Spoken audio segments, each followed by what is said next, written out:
choked out to death on the corners. They take the taser for his silence, says the coroner. To the yellow journalist that won awards for writing facts for World Wide Web press stories, always calling them black. Civil rights violated, here from P1-7. And CIA and FBI agents, treasure felons with what Big Brother once heard. Most wars are nerds and study more than if I'm on the road, nobody's curved. Professor forces, I'm fighting for survival. Making wars models won't happen, calling us captain rival. Inquisition is governors and secretaries of state. Got stateless on the tables like ribeye steak. With no care, blood dripping. They eat blacks rare. Foreigners wearing tinfoil badges, pretending they're heirs to the vastness of state Muslim Al-Aqsa. Sailors blood from the horses, brow, I swear it's agua. Demons, third sweat, stealing pioneers and organs. Psychiatry, death industry, the stars selling black orphans. And half-closed coffins, cause legs are missing, killing stateless people, cancer won't even see remission. More lives matter. Like black lives don't matter. More lives matter. Like black lives don't matter. More lives matter. Like black lives don't matter. More lives matter. Like black lives don't matter. System, what system? Not gonna make myself no victim. Run down and kick them up, educate oneself and flip them. All of these titles of nationality strips them. Must grip reality in order to really grip them in this third dimensional illusion. Organized chaos confusion, stealing your protection. Mental inclusion, universal law, declaration of the ancient. I self-law and master from the rooftops to the basement. Roof deep to the spaceship, ever since all creation. Celestial foundation, ocean floor to the ranges, to the mountains hit, through the cosmic infinite. Basically, we are way above the shit. In other words, get in tune with spirit. Take a breath and accept mental polarity, gender, rhythm, correspondence, vibration, cause and effect. More lives matter. Like black lives don't matter. More lives matter. Like black lives don't matter.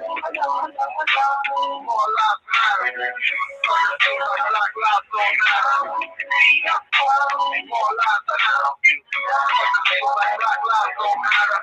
More lives matter because I think it knows sound off. It gets protected when protected when your man's off. If my perspective was direct you to replay all the moves that I replay until they want to cast off.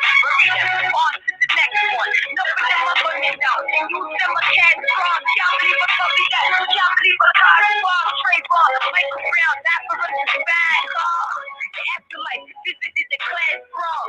Who they really want to see with the crown on high and the guards on free? I am free and you're nothing but your land or your country to seek your inalienable rights. The insatiable delight of knowing thyself and bringing all injustice to light. What the fight is your climate, your sight for the bright. I'm the light in the night. More sight for you to realize that, More lives matter. Black lives don't matter.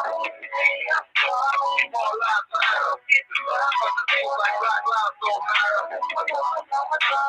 More lives matter. Like black lives don't matter. More lives matter. Like black lives don't matter.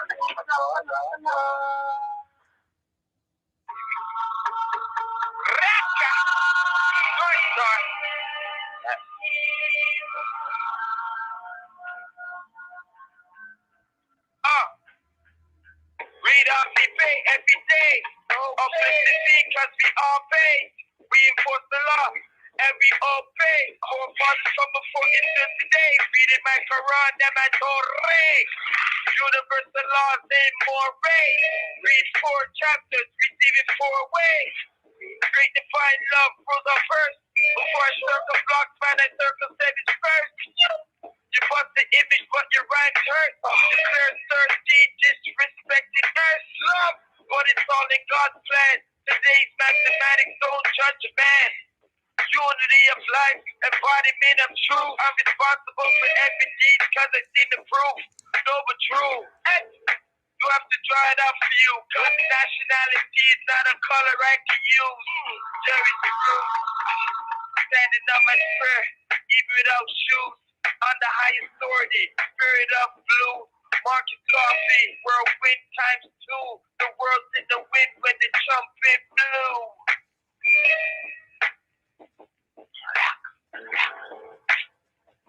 Stand up, go into your bathroom. You got a big floor to feeling, cut the light on it, and take a good hard look at yourself. You are the worst government, you know, and it took me a long time to get to understand that concept. I don't go ahead, master. If I can govern myself, I can govern my household.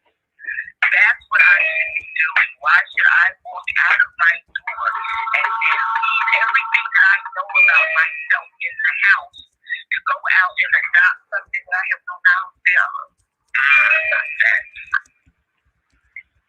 So we need to stop asking that question. I ask myself this question. If not me, then who? Destined wisdom, my friends, intelligent creatures, guardians of sacred knowledge, all making futures.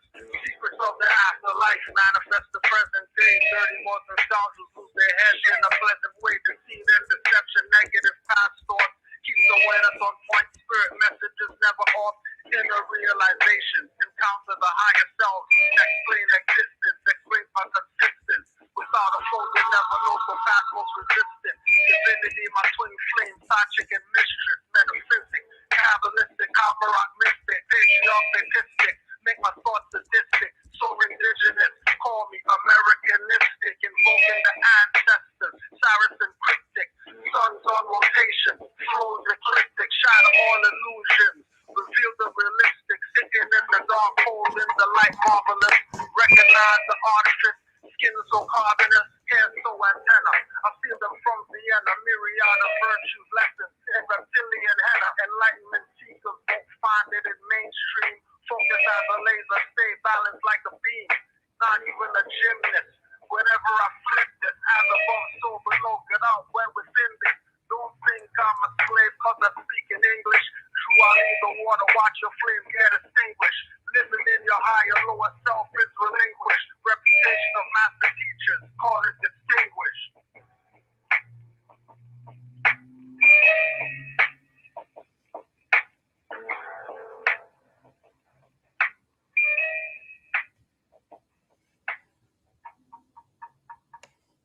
First question I have for you, my sister, is that what are some of the misunderstandings of the Moorish history that our people really need to understand?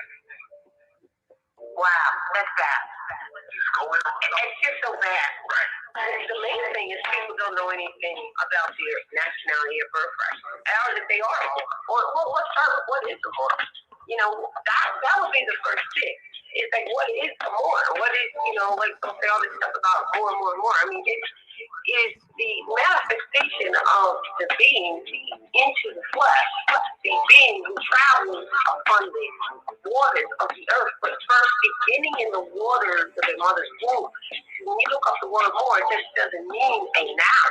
It's actually an action. So it means that we travel upon the 7 stages of development in the waters of the mother's womb. That's boring.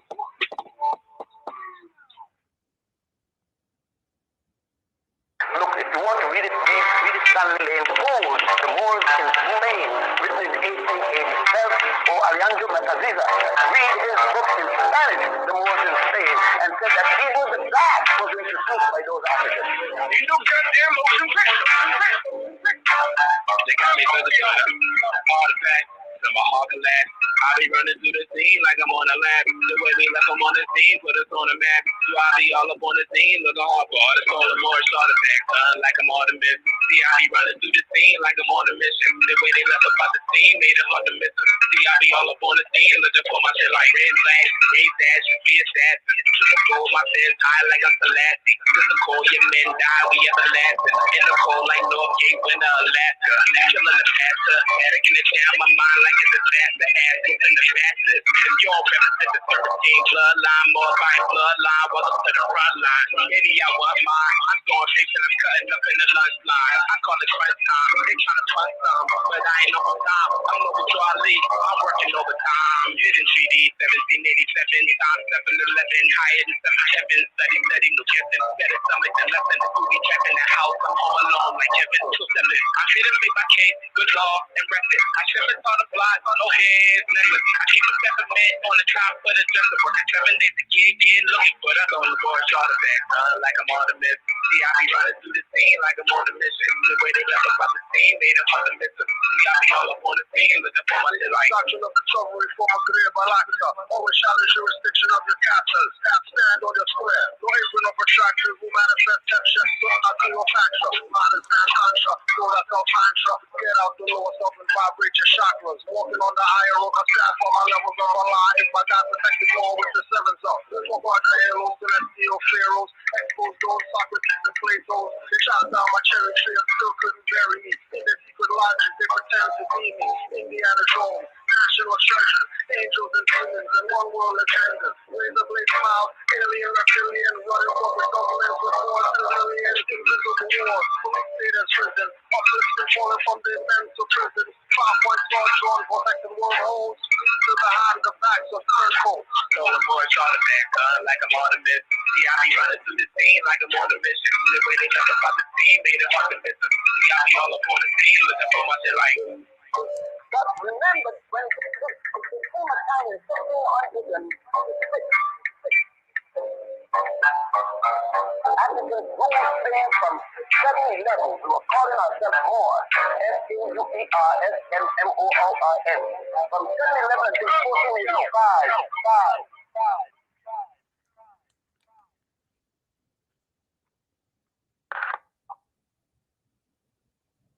Islam, peace and love, Moors worldwide, all honorable Moors. I'm thankful to be here today. I am your host, Ms. Raheem Aleph L. You are tuned into Moors Heritage and History School, Sons of Allah, for March 2022.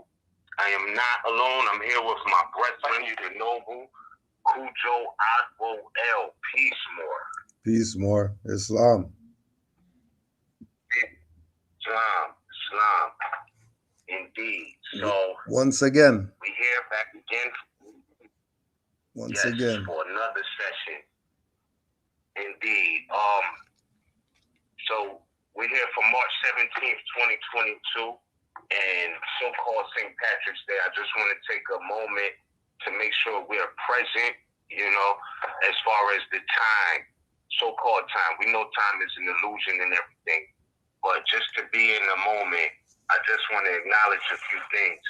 Number one, of course, today is so-called St. Patrick's Day. We're less than a week away, or about 3 days away as well, from the vernal equinox, or the actual, factual, natural New Year, right? The spring season in North America, the North Gate, the Northern Hemisphere. Also, just, I could believe it, but it's like time flies so fast. This actually marks, our eighth year of doing Moorish Heritage and History School, Sons of Allah, fam. So I just want to take a moment to acknowledge that and be present in the moment, bro. That's huge to me. Islam. We've had indeed, and I want to give thanks. We've been going in 8 years. No fallouts, no BS, no none of that. We just here dropping information that people can research and, find it to be verifiable. So, I appreciate this, this platform, giving thanks to the mothers, you know what I'm saying, first and foremost, for even, thinking about us to do this. I really do appreciate it. Yeah. Because it can clarify a lot of things. Also, I know we've, we've communicated about what we're going to go into tonight. But yo, it's crazy because I was, running around doing my thing today. I got home. I'm like, all right, I'm going to do my research on one last thing real quick. It's something I got to look up. I go to open up my computer and I see, I know, Rami, Cliff, etc. I don't really like to give these people no acknowledgement because their foundation is in error. But it kind of pissed me off. I'm not going to lie. You know what I'm saying? It pissed me off. Not because everything that was being said was true. It's because it's all false. And I seen at 7:30 p.m. I know this is not what we talked about prior to, but like this is what happened. So 7:30 p.m. I logged into my computer and whatnot, opened it up, and here's this clown putting up a video mentioning R.V. Bay publications in the title. So, I'm like, all right, I put in the comment section, listen, while you're trying to point fingers, just remember it's 3 pointing back at you, right? This is what I say in the comment section. And then I asked them the question in the chat, because I'm I can't say nothing. I'm not on that platform. I asked them the question in the chat. I said, you're talking about all of this as far as who's following Noble Drew Ali, who's not, and what Noble Drew Ali said. And I asked them, I said, where did Noble Drew Ali establish a hip-hop temple, right? Like, what hip-hop temple did Noble Drew Ali ever mention? You know what I mean? And if that's the case, are you following Noble Drew Ali's message? Because obviously, if you're doing something outside of, if you're holding yourself to or trying to hold everybody else to the standard of Noble Drew Ali, right? If you look at yourself while you're pointing this finger, right? And the 3 pointing back at you, what hip-hop temple did Noble Drew Ali establish, and what subdivision of the Moorish Temple of America established the hip-hop temple? This is not a shot at hip-hop. This is not saying I don't like hip-hop. This is not saying there's something wrong with hip-hop. But there's something wrong with somebody who's trying to point the finger at all these other Moors and act like they're the only ones with some sort of knowledge about Noble Drew Ali. Yes, it is something wrong with that, right? Like, none of us are above being in error for whatever duration of time or whatever. But, when you take to the internet, you know what I'm saying, and you're trying to point out based off of false references at that too. And pardon me, Cujo, because I know this is not what we talked about discussing tonight. Oh, we're straight. going to get into it. We're good, boy. We're good. Like I said, yeah, no doubt. Like I said, though, just taking a moment to be present, right? St. Patrick's Day, so-called. I know you're going to drop some jewels on this. St. Patrick's, Spring Equinox, we hear, and some more Moorish heritage and history, right? We're going to get into all of that, but just to take a moment to be present, 8 years in, right now, today, on Sons of Allah, MHHS Blog Talk Radio. Right? So, listening in all of these references he's using is from the Southern Poverty Law Center. So I'm asking him, and I'm saying, it's sad to see this brother stuck in a time frame using references that they apologize for even putting out there. Yep. The Southern Poverty Law Center apologized for the narrative that they created and retracted that. And their hate map today consists of mainly Europeans, right? So I'm like, he's using articles from 2010, 2017, all of this. And as far as I'm concerned, you're not telling us nothing we don't know. But what we do know is that 2020, a shift happened. And some people are not going to make it past that shift happening, mentally, whatever. They're stuck in this time box between 1928, maybe 1913. I don't even want to give them props for 1913. They're not even really acknowledging that. Yeah. They're just 1920 to 2010. That's the time box of history they're stuck in, right? And they don't see past that. Like, everything that happened between that time block is what it is for them, right?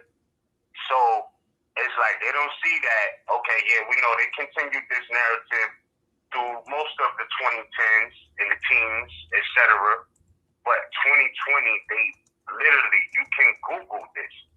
You could go on their website and they retracted that, right? The hate map, the black identity extremist Moors. We know we're not black, but that's how the Southern Poverty Law Center was trying to classify us, box us in under this label of black identity extremists, and they apologized for doing that in 2020, right? So let's just keep that in mind.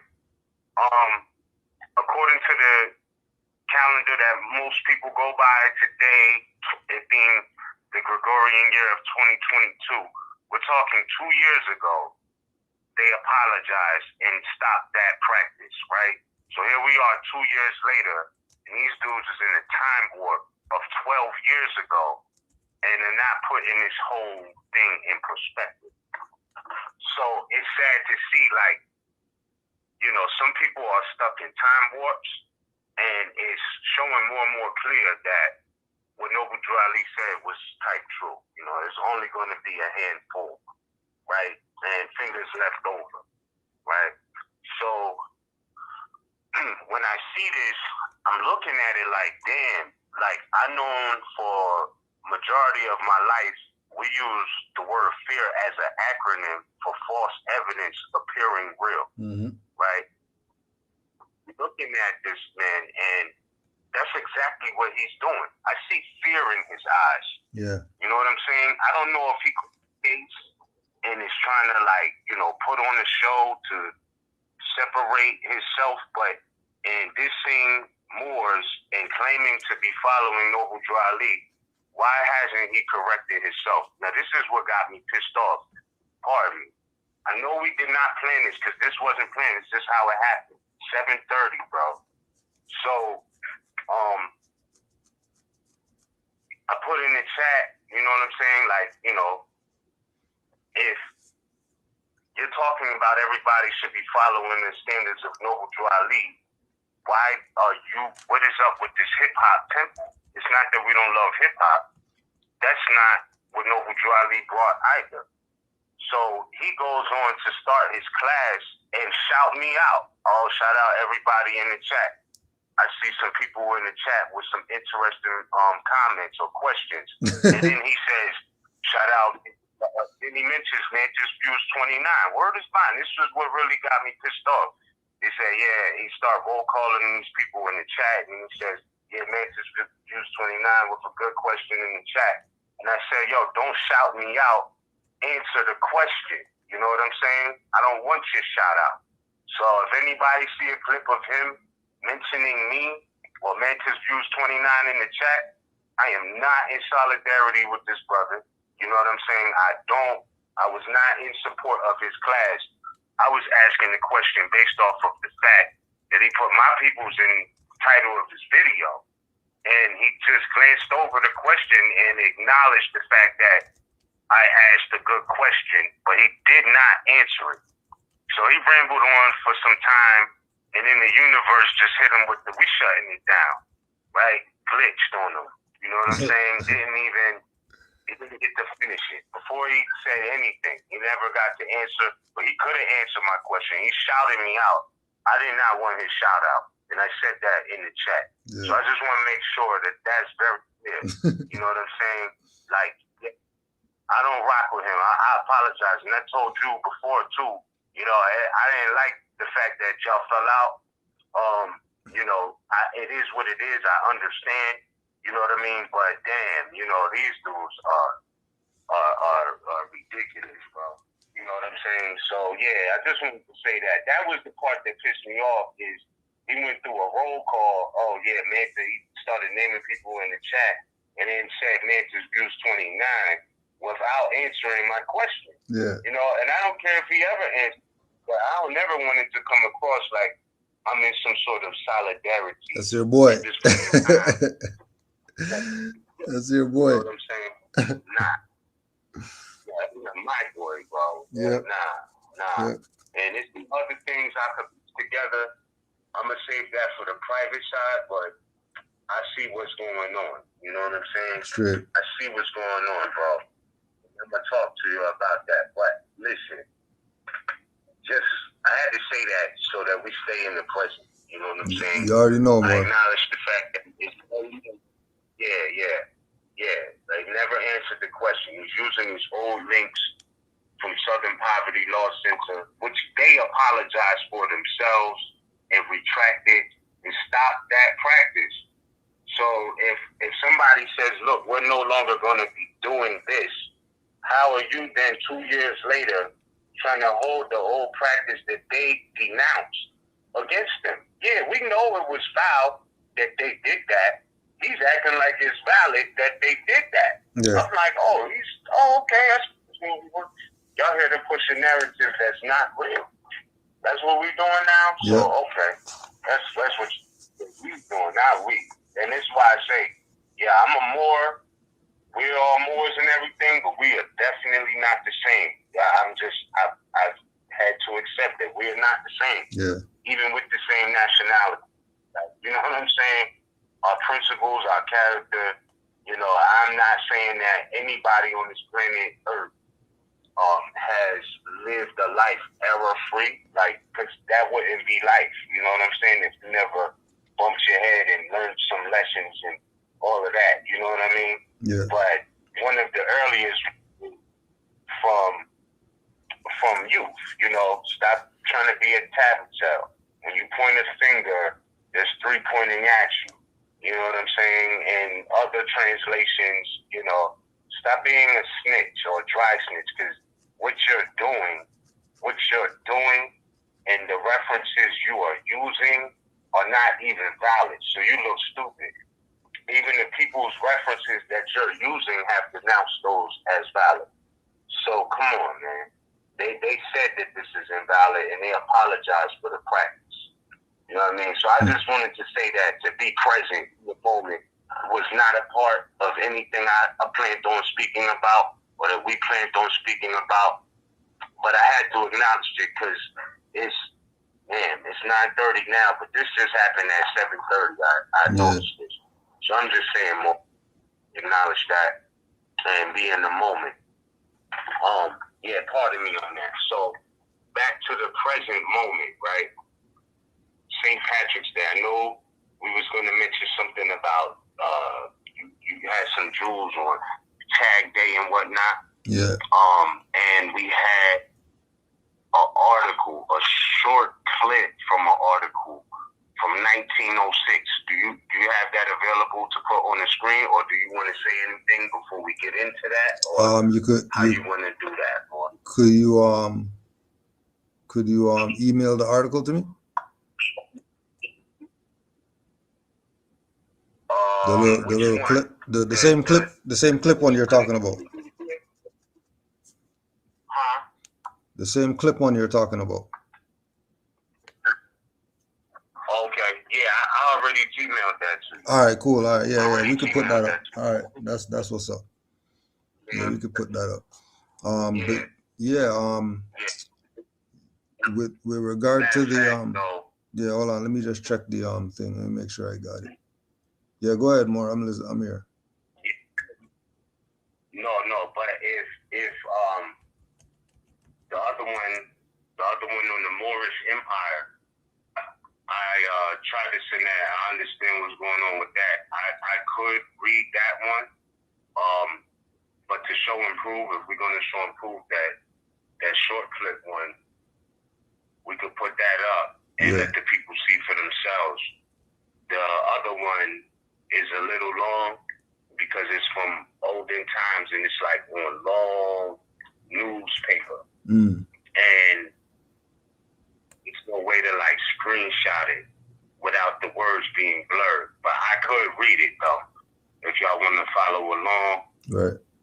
But it's something that short clip went out. I definitely wanted to discuss to keep it brief and get into what you were talking about, as far as Joaline and how it correlates to this particular day, bro. Yeah. Yes. I'm just checking for the.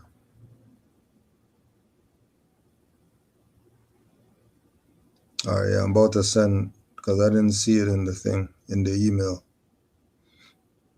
I just had the text message of it. I'm just sending it. You want to touch on that first? The article? Yeah, we could go any way with this, bro. We could go anywhere with this.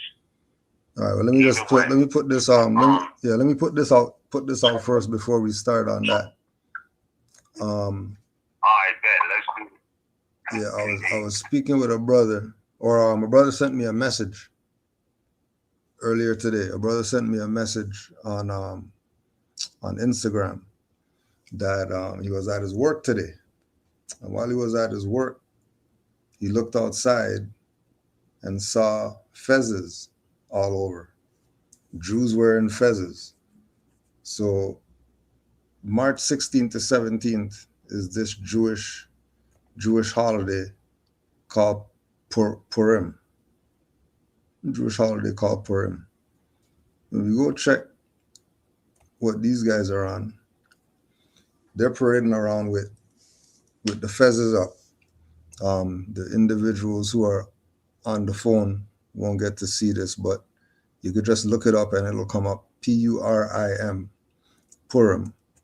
And when we go to the Jewish studies.washington.edu, they have an article there that you could look up dealing with the Purim costumes, these Jewish costumes inspired by Ottoman fashion. And they go into, this idea of the Jews, quote unquote, holiday of Purim, acknowledging and recognizing that the practice of their attire is all Ottoman. Now you would think that their stuff would be Judaic or Israelite or something like that, but it's inspired by Ottoman fashion. You already know the Ottoman is the Moorish Empire after they tried to take out the Moorish Empire, and they just went by a different name to keep it moving. Now when you go through, you're seeing fezzes, you're seeing turbans with 5-point stars dangling in front of their head, in front of their forehead. And again, keep in mind that this is the same time frame that they're having St. Patrick's Day. And not only that they're doing St. Patrick's Day, but that Moorish Tag Day is during the same time frame. And we wanted to give acknowledgement to the Moorish Auxiliary, and specifically all the mothers who've been active from the Prophet's time to present in doing whatever it is that they had to do in order to keep the Prophet up front and keep the legacy alive. I wanted to read the Tag Day notice that all the Moors would have,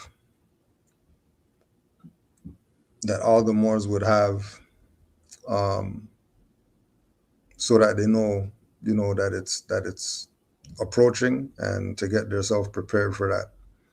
So it's this is from the Moorish Guide, National Edition, February 5th, 1929. Prophet begins second tour. The Moorish National Auxiliary, well on way, Sisters Auxiliary. And we were talking about this earlier in the IG. that recognize that it's the Moorish National, not the Moorish Religious Auxiliary. And national has to do with sovereignty. So all these individuals speaking about Drew Ali didn't teach sovereignty, tell them go look at the Sisters Auxiliary and the work that they were doing during the Prophet's time. We don't know what they're doing today because these people gone underground and um, are playing this whole club religious whatever. You have to be a member to be involved with this, but the title of the thing is national, right?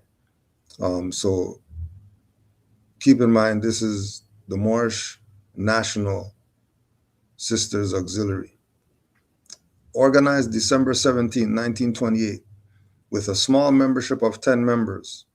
The membership has grown into 2 months. In 2 months, to the enrollment of 27 faithful, dutiful Moorish sisters. Their paramount object is to uplift fallen humanity and to be the right hand of the Prophet by their kind words, works, and deeds. They have so soon sustained a necessity fund to help a sister or brother in distress and care for the sick, poor, and needy. The headquarters are at Unity Hall, second floor, no joining fees, monthly dues 25 cents. To hold Tag Day within Temple Number 1.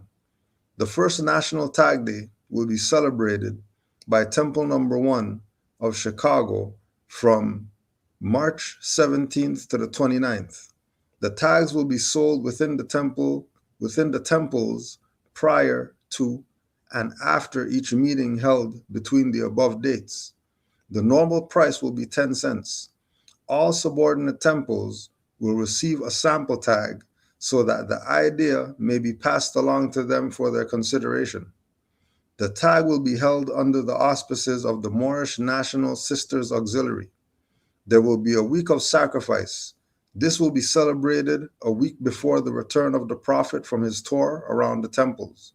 For the whole week, members will drop as much money as they can spare into a box. Upon his return, the box will be presented to him for fallen humanity. Sister Levine L., President, Sister Rhodes L., Recording Secretary, Sister Adams L., Chairman, Necessity Fund, Sister Lloyd Bay, Vice President, Sister M. Drew Ali, Financial Secretary, Treasurer, Sister Shaw L., Chaplain. Meaning of Tag Day, quote of the Prophet Noble Drew Ali by Brother J. Blakely Bay, Pass SGAM. The heart means love, dear to the next person, or just plain goodness to all mankind. The color green means life everlasting. In the center of the heart is a 5-pointed green star pointed at the words Unice, which means peace and unity among Moorish Americans.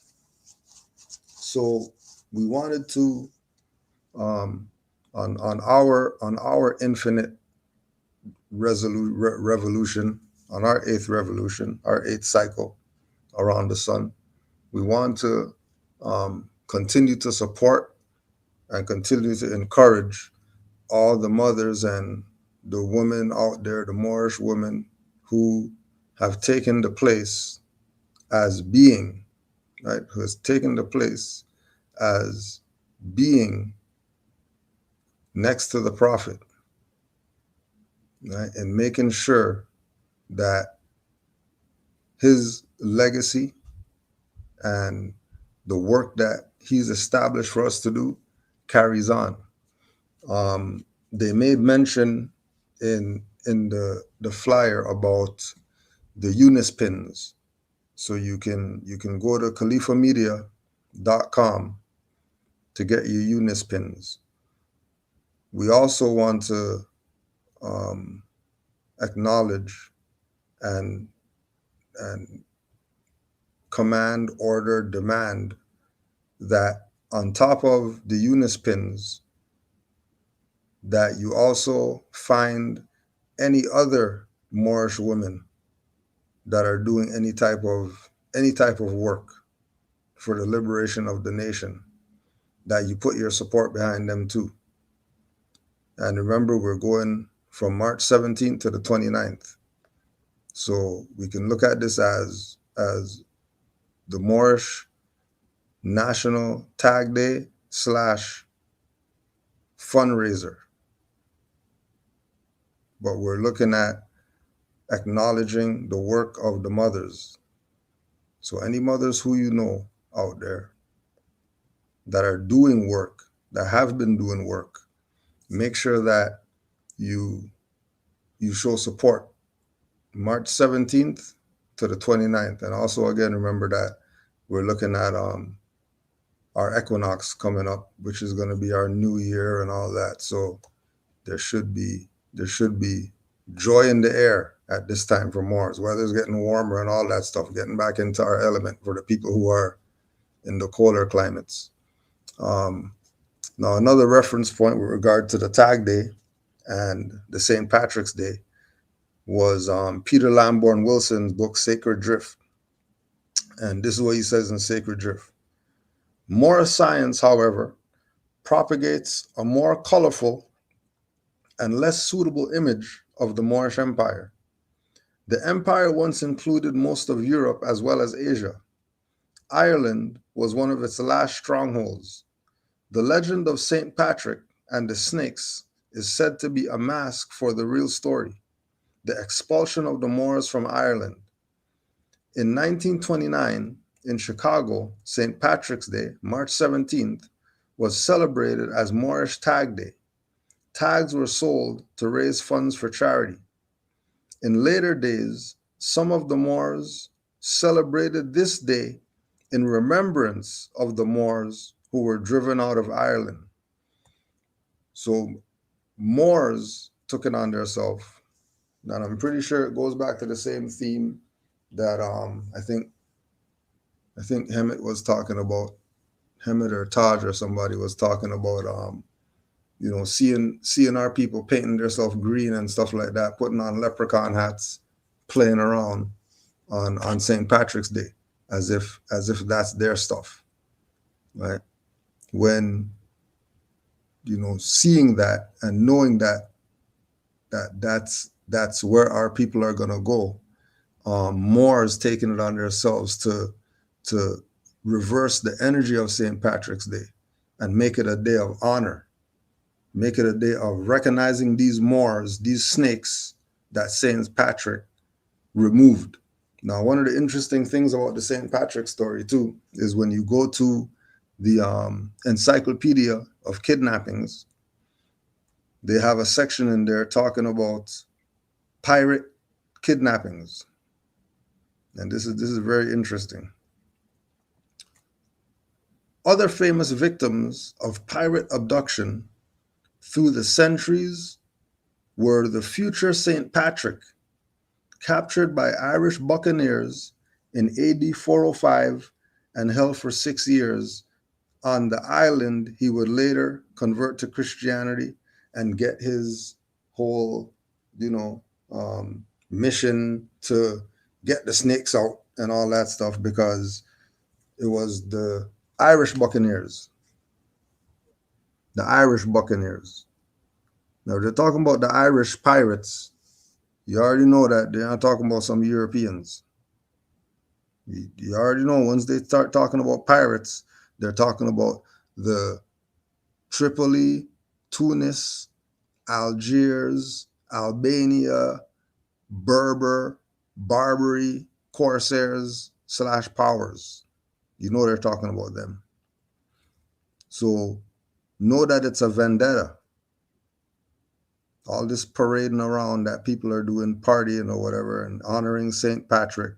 The Moors need to start honoring the Moors that St. Patrick allegedly turned into snakes and got them out of the land.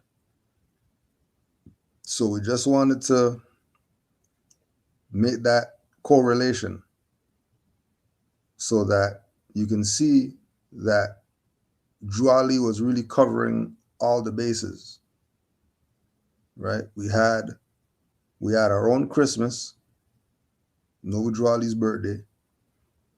We had our own Independence Day was our Authority Day.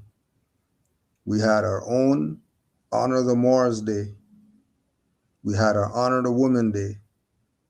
And then when you look at what the colonists have been doing, they've been doing that same stuff, finding all these different days, making holidays and all that stuff so they can do what? So they can start creating this idea of them having a culture outside of Europe. So they can start playing their, they belong to certain places.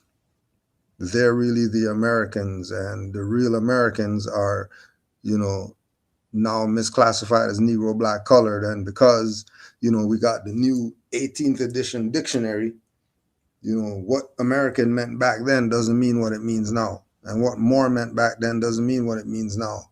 And black now is a noun and applies to people and all this fiction. So know that we have our own. Recognize that we have our own. And the more that we push and promote our own, the more that word's going to get out, and people could start realizing that, instead of me going out here and getting drunk, with these modern Europeans, how about we don't get drunk? How about we go study? How about we come together and build something? How about we get together and try to save these children so they don't have to go through the madness that we see that's coming down the pike on them? But with that, I yield the floor. If you have anything to add on to that more. Islam more. I just wanted to say two things. I did Gmail you the small article to Mango, Ontario. All right. Yeah, I got it. And when you mentioned more. Oh. There they go. Kicking me off stuff. You get right back in there, Mars.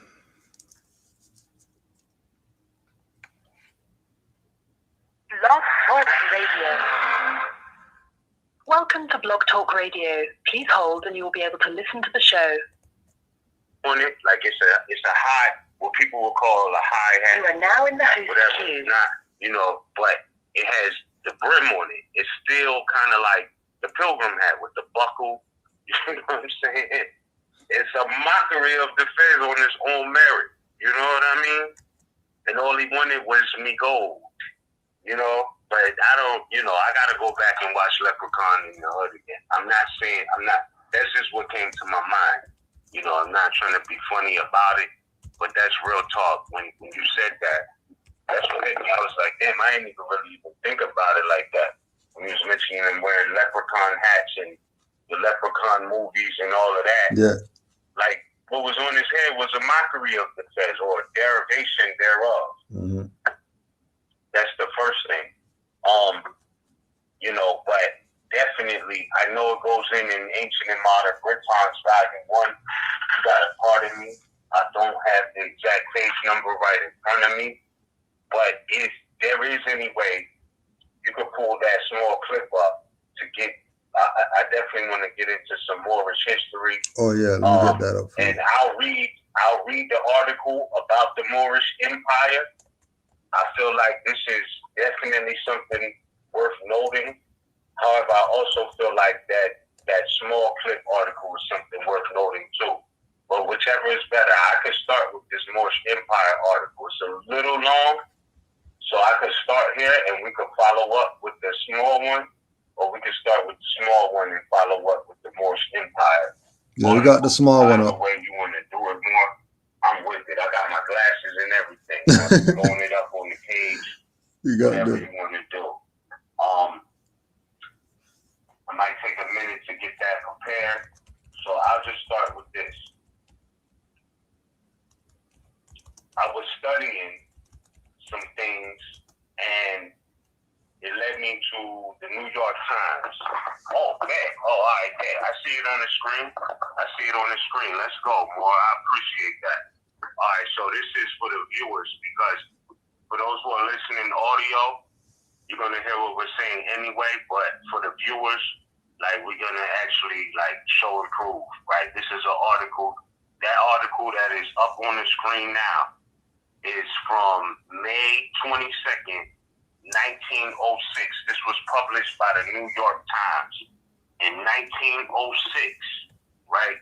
Now keep it in mind, 1906 is before Noble Drew Ali established the Moorish Science Temple of America, or the Old Canaanite Temple, right? Pardon me. Before he established the Old Canaanite Temple. This was an article in the New York Times. And one of the things I want to highlight, like I said about your boy earlier, you know, they're acting as if Moors have no history unless it started with Noble Drew Ali. And I'm not in any way in disagreement or slighting Noble Drew Ali, but I feel like, in a sense, how some of these people are acting like Moors aren't Moors unless they're following to the letter of the T what Noble Drew Ali said, and they're not even doing that because Noble Drew Ali never established a hip-hop temple. That is nothing against the 7 liberal arts, including music. But what I'm saying is, Moors have a history pre-Noble Drew Ali, and that is not a slight. That is just a fact. He even acknowledged this, right? Noble Drew Ali acknowledged this. And it's not like it was all doom and gloom, bloody and all of this. It was very diverse. Oh, hold up, my fault. Salute, cool, Joe. I see you said you got kicked out the queue. All right, bet. Hold up. Peace, more. Hold on. You there? Yeah, You there, peace. Mo? Peace. You hear me? Oh, hold up. Hold up. Before we continue. Islam, peace, cool, Joe. Are you with us? Yeah, peace, more. You here? I can hear you. Yeah, this is a little weird. I see what's happening. You there now? Yeah, I'm here now. All right. Go ahead, more. Cool. Go ahead. I'm back in. All right, cool. Yeah. So I was saying, you know, this is in no way a slight, you know, on Noble Drew Ali. I just feel like, you know, a lot of these Moors who are trying to attack RV Bay publications, specifically in the name of Prophet Noble Drew Ali, are not really honoring Prophet Noble Drew Ali in a sense. Like I tell you, your boy said, oh, RV Bay said, they even said they weren't a temple. And I had to say, like, yeah, that's being upfront and honest. RV Bay Publications is not a Moorish Science Temple of America. And you could go to the website and it's stated. So there's no fronting like Rami is doing, claiming he's a hip-hop Moorish Science Temple of America. You fronted like you are, but you're not, right? So the truth is the truth. RV Bay said it. You're fronting like you are, but you're not, right? You know what I'm saying? Not you, Cujo. I'm talking about him. Talking about, you know, and I'm only mentioning this because he just put this up like an hour and a half before we started and act like he didn't hear or see what my message was. You know what I'm saying? So, you know, anyway. So, to get into the history of Moors, right, or some facts, because he was referencing Southern Poverty Law Center. What the Raptors say? What Toronto Raptors say? We the North. We the North. We the North, bro. We not in the Southern Poverty. You know what I'm saying? We the North. Straight like that. And then nothing to do with, you know, being in so-called Canada borders. No, this is the North. We know the history. Noble Drew Ali mentioned traveling in the North. You know what I'm saying? Traveling in the South and seeing the works of his people that continuously brings dishonor and disgrace to any nation that lives the life. So we can't relate to Southern poverty. It's not us, you know what I'm saying? But anyway, we are Moors, and Moors have a history that Noble Drew Ali is definitely a part of as we consider ourselves here in North America.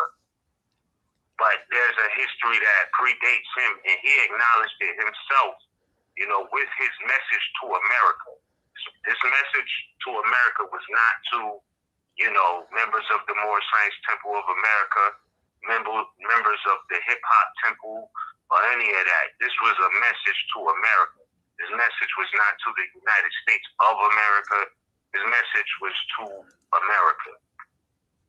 And he's going into ancient Moorish history, the Taj Mahal, etc., right? So this is an article from 1906 that was published by the New York Times on May 22nd, 1906. And the title of the article is very short. It says, Moors attack a steamer, right? And then it says, swim to vessel flying, quote-unquote, American flag and seize passengers.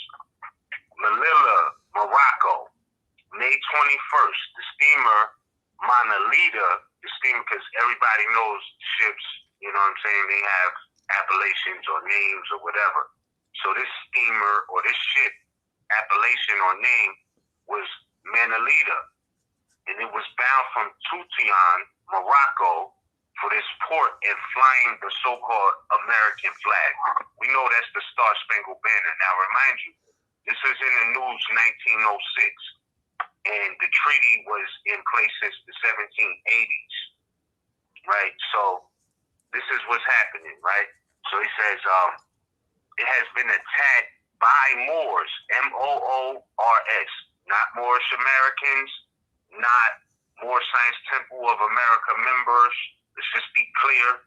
We're talking about the people who are the principle or the primitive subject or concept of what Noble Drew Ali was even talking about, right? And this is not a blanket statement. This might be a specific incident, and this is me speaking, not the article.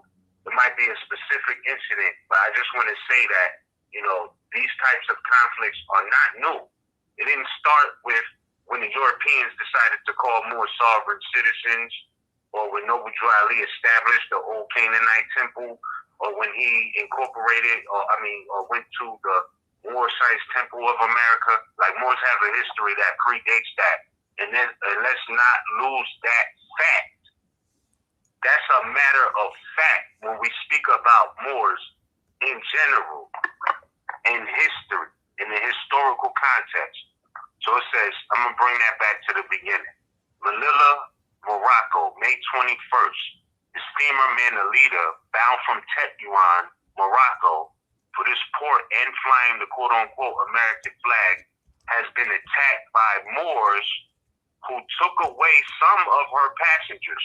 Remember, ships, vessels, they're always called her, right? It's a feminine principle there. It goes on to say that Manalita's machinery got out of order and she was obliged to approach the coast. While lying off Canaanland, about halfway between Tetuan and Melilla, a number of Moorish fishermen swam off from the shore and boarded the Manalita. So these Moors swam off the coast and boarded the ship, and compelling her crew to hand over to them a number of Moorish passengers belonging to the Beni Baraguel tribe, right? So these Moors swam off the coast, boarded the ship, and demanded that whoever was running that ship give the passengers to them. And one of the things that stood out to me about this is that they specifically said that these Moorish passengers were belonging to the Beni Baraguel tribe. So they were talking about a specific tribe of Moors, but yet they were still Moors. They were still acknowledged as Moors, even though they were acknowledged as being a part of this specific tribe. And that was my main takeaway from this little article, is that, okay, Moors swam to the ship, enforced the treaty, right? And did it in the name of other Moors who were of another tribe, but yet still Moors, right? So when Moors today are talking about, I'm not a Moor, I'm of this tribe and I'm of that tribe, the reality is those tribes are still Moors. And you can see see the language reflected even in this small article. It's almost like an advertisement. You know what I'm saying? It's almost like an advertisement. You know what I mean? How small this article is, but has many jewels in it. So, you know, these Moors swam off the coast. They were labeled as fishermen. Swam up onto the boat, demanded these Moors be handed over to them. Off of this ship that was flying the Star Spangled Banner. This is 1906, May 21st. It was published May 22nd. Right? So Moors pressing up on these Europeans is not nothing new. It was happening before Noble Drew Ali established the old Canaanite temple, Moorish Science Temple of America, and, you know, to some degree, as far as law is concerned, has been happening afterwards. And that was my main takeaway from this small article. So when we hear these Moors today talking about these aren't real Moors unless they're in the temple, what about the descendants of the Moors before the temple, the Moorish Science Temple of America was established? It's nothing against it, but we're not going to act like that's where Moors came from. Moors did not come from Noble Drew Ali. Noble Drew Ali was a Moor. So he came. Let's not get this all the way twisted. You know what I'm saying? And that's my main takeaway. Is like, yo, hold on. You know, I don't care what tribe you claim. The reality is, in this historical context, all these tribes are Moorish. All of them. And that's why what stood out to me was that last line, compelling her crew to hand over to them a number of Moorish passengers belonging to the Beni Baraguel tribe. Now, if these Moors who were fishermen swam over to this ship, boat, or whatever, flying the quote unquote banner, and told the people on the boat, you need to give us those Moors, isn't that the same stuff that Moors are doing right now? By telling the people the truth about their nationality and birthrights to get them out of the slave jurisdiction? Get them off of the admiralty, get them off of the sea, and bring them to shore, to the land. Isn't that what Moors are doing right now? Right now, Moors are doing that. And again, the reference point that, and to stress it, that even though they're the Beni Baraguel tribe, they're Moors. They're Moorish. Because I'm pretty sure this article is written in the language that it's in, I'm pretty sure this was some Europeans complaining about Moors, or it's talking about Moors attack and all that. This is like CNN talking about what happened with Rise of the Moors. And then you're looking at what CNN said as what it is and not analyzing it for the lies that they're telling in the thing, in the article.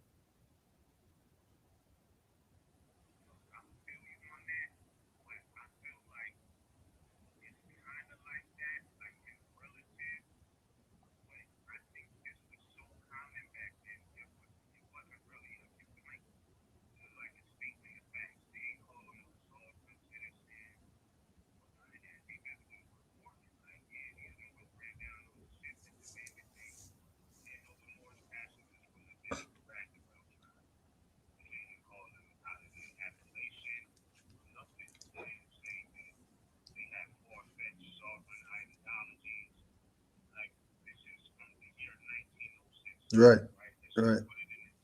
Yeah.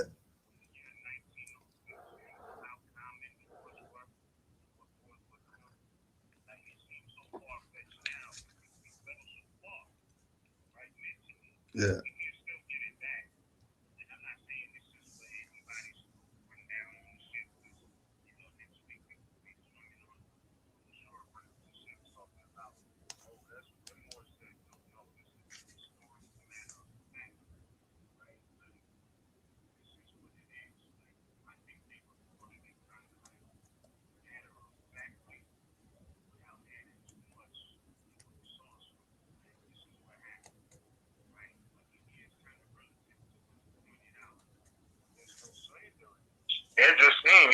what happened.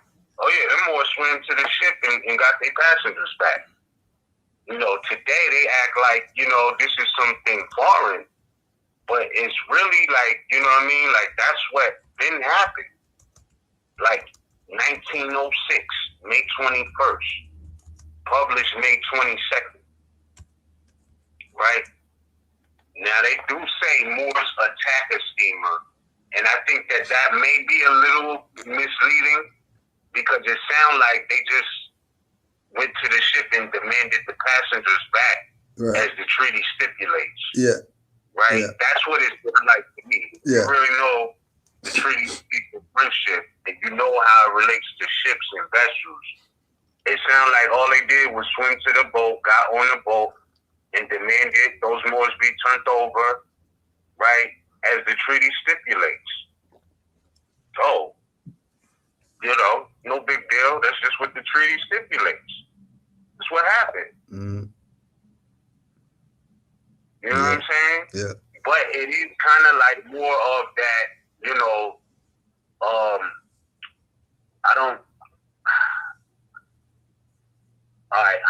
for lack of a better word, I'm not going to say warrior.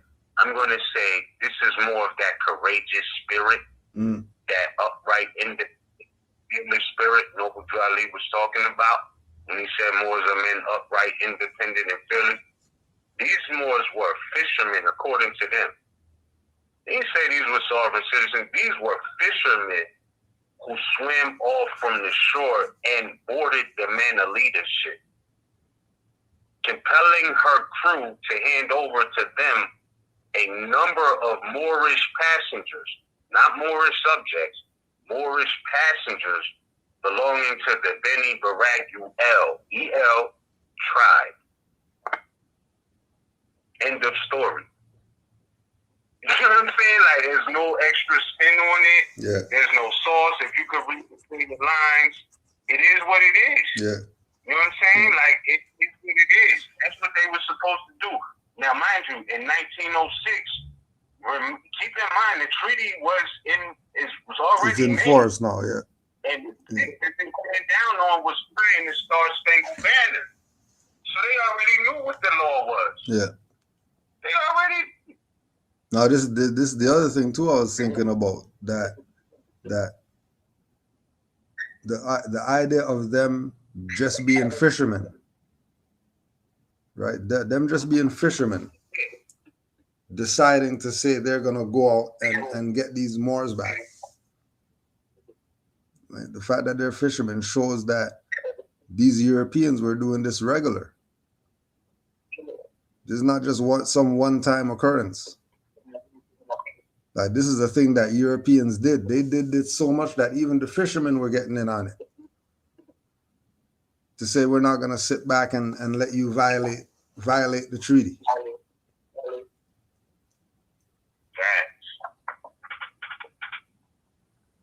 You know?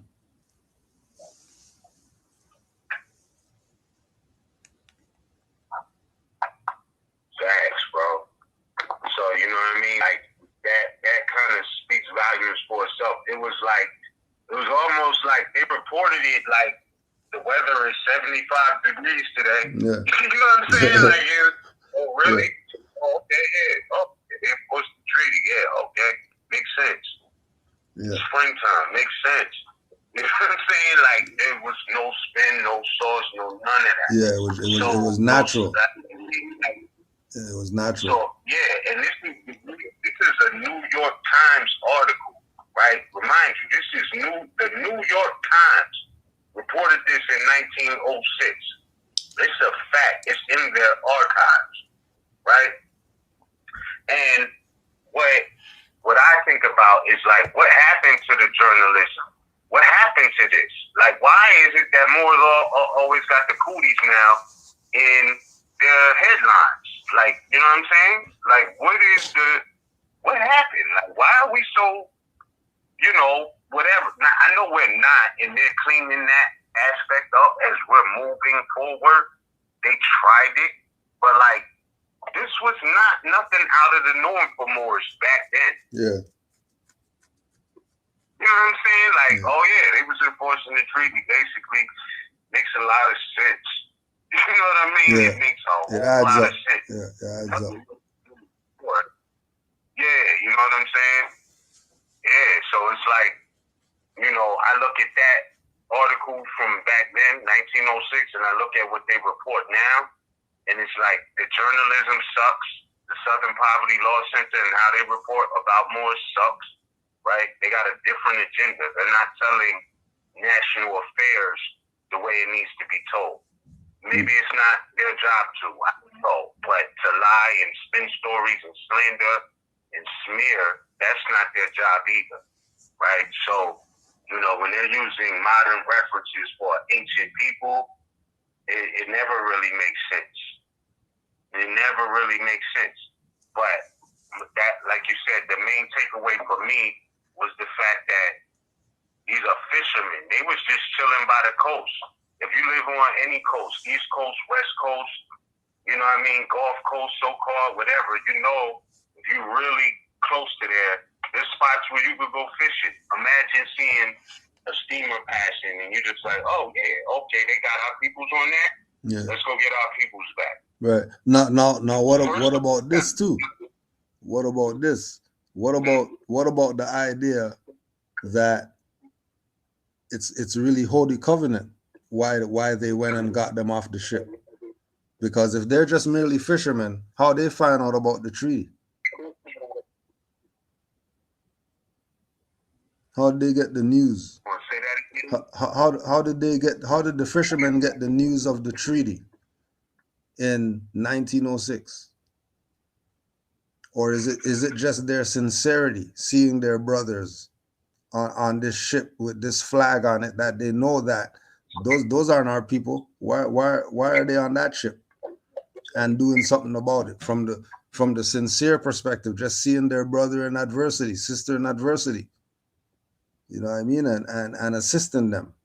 Because this is. But bro, that's the thing about de jure law, not color of law, not statutory laws, but about de jure law is it really protects what we call human nature. Yeah. Like, that's the beautiful thing about the law, the natural law, is that that's what it protects. So something as simple as self-defense, right? And that including your family members, your friends. If you see something happening, right, you have the right to intervene, step in, and stop that from happening. Right. That's natural law. But I talk to people today, and we've been so mind hacked to the point where they could say something like, oh, there's no self-defense laws in this state. First off, a lot of us don't even know what self-defense is. But then to believe that doesn't exist in whatever so-called state or territory or whatever shows to further, like, it further shows where they put our people's mind at. Because, like, I tell you, if I see you in the flesh, or not you personally, but in real life, not internet, if you punch me in the face, I'm punching you back. If you don't knock me out, I'm punching you back. Straight up, if not more damage, right? There's just a natural reaction. That is the law of nature. So for somebody to say you don't have the right to self-defense, and you believe that shows where your mind is at. Because you don't know that, like, yo, this is law. Right. Try to do that to any other animal on the planet, right? You attack any animal on the planet, they got a defense mechanism. I don't care if it's an armadillo. The armadillo's defense mechanism is to ball up, right? The lion is to strike back. You know what I'm saying? You back a raccoon or a possum into the corner, they're going to hiss and strike back. It's natural. It's just what it is. So for us to be reduced to a mentality where we believe there's no such thing as self-defense, yo, that shows like, yo, they mind hacked us, right? And then on top of that, we need to know like what self-defense is. I'm not out here saying, yo, everybody should just go attacking people or nothing. I'm saying, nah, keep your peace. But also know, like, you know what I'm saying? If somebody come at you you do have the right, because what? What you supposed to do? File a complaint and call 911? Right. Well, by the time you do all of that, you're damaged. Yeah. You're damaged bad. You know what I'm saying? You better have some self-defense skills. So I'm just using that as an example to say, when you look up the definition of self-defense, and we're going to use a common reference from the Henry Campbell Black's Law Dictionary. I'm not going to read it. I already read it. I'm just saying for those listening, if you have it, research it, right? And natural law supersedes any statutory law. That is also a fact. They cannot legislate anything that contradicts the natural law. Now, they could do it, but it doesn't stand as valid, right? That's color of law, meaning that it's not legit law. But if you accept it as legit law, then that's the reality that you're living in, right? So I'm just saying that to say that, like, you know, when these brothers seen, and as you said, you know, what if it was just the natural impulse of chapter 25? Yo, but I'm saying, yeah, it could have been that. But that's what makes the real law, the natural law, so beautiful, is that it protects those common sense natural instincts. Mm. That's Yeah. just a fact. Like I was even. You know what I mean? Like, they tell you they pulled you over for a tail light out or failing to use the signal, and they want to turn that to searching your whole car. You just know that that's not right. Like, your instinct tell you, like, I might have ran the light or whatever. I ain't injured nobody. But all of this is extra. Like, you know, you know what's wrong. Yeah. And then you be like, well, then, the Fourth Amendment says no unreasonable searches and seizures should be issued without a warrant or probable cause, right? So you understand, you feel it when it's not right and it's being taken to a further extent it doesn't need to be taken to. And it's the same thing when you have to take it to an extent that it does need to be taken to, and you're still right. Yeah. Islam, I don't know if everybody resonate with that, but you know what I mean? It's just, you know what I mean? Like, it's really simple. Like, the law protects, you know, the nature of things. Like even the real law, de jure. Yeah, de jure law. Yeah. That's that. That. Yeah. The Constitution. Yeah. But I was even thinking. Constitution is war on common sense and common. I don't even want to say emotions, but just the natural feelings that you have. You know, right? Islam. Oh no, no worries, more, no worries. I was also thinking that natural law even allows the perpetrator to not intervene once you know the law is enforced. They're not supposed to be fighting back. If you realize somebody's doing fraud and you call them on the fraud, they're not supposed to be starting to argue with you about anything. They're supposed to admit that they're wrong and yield the floor right there. You know what I mean? Just like these brothers went and got the brothers back. We're not fighting about this. We caught you. We caught you with your hand in the cookie jar. Just drop the cookies and take your hand out the jar. You know what I mean? Because remember, because it's also saying compelling her crew to hand them over.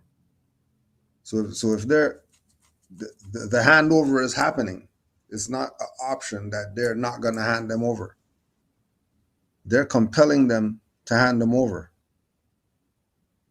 You know what I mean? Law. So Right. they hit the habeas corpus with no judicial Right. intervention. Right. Why? It was already law. Right. Yeah, that was the habeas corpus right there. Exactly.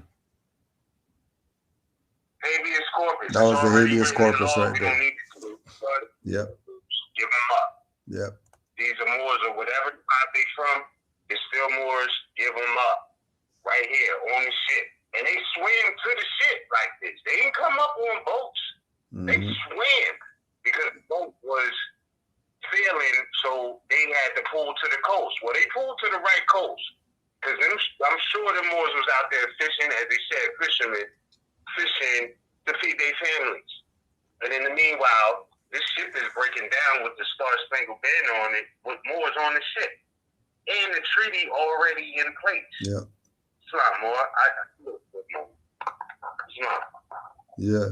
I was thinking about also too, it's a number of Moorish fishermen. What the hell does that mean? How much people were really out there fishing that saw this thing go down? You know what I mean? What's the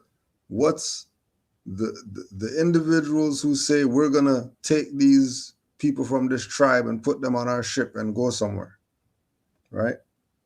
What is going through their mind when 20 people are swimming to their ship?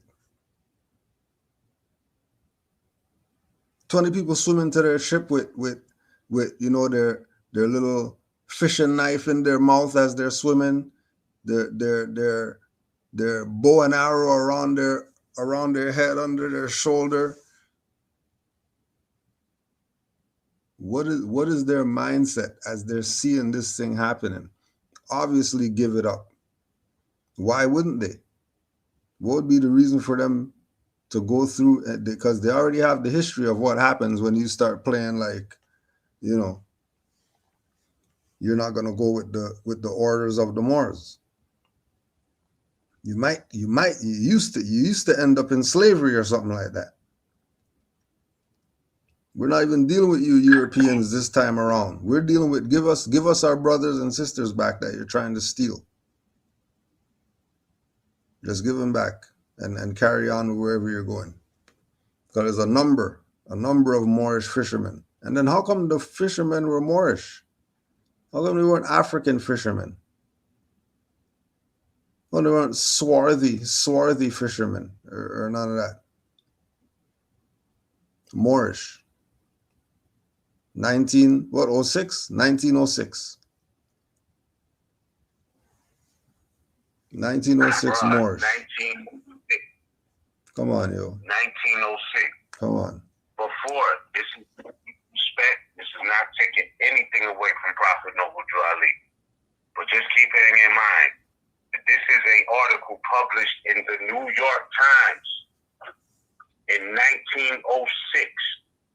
So Moors didn't just become known in 1913, right?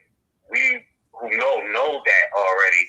But for those who are pushing this narrative, like there's nothing Moorish happening if it didn't start with Noble Drew Ali forward. It's like very misleading because he referenced us back to the times of the Taj Mahal, to the times of the Alhambra, right? Which predates him. So what I'm saying is, like, let's not confuse the fact that Moors have a history with what Noble Drew Ali's mission was in uplifting fallen humanity. That's all I'm saying. And I respect both of them. You know what I mean? Like, because he came to us Moors because we needed him the most at the time that he did what he did. See?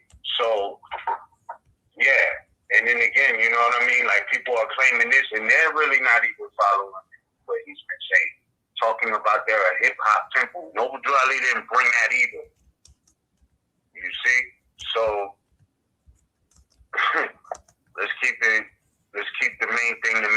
Moors are a people, right, that have a extensive history and a treaty of peace and friendship that has clear-cut stipulations.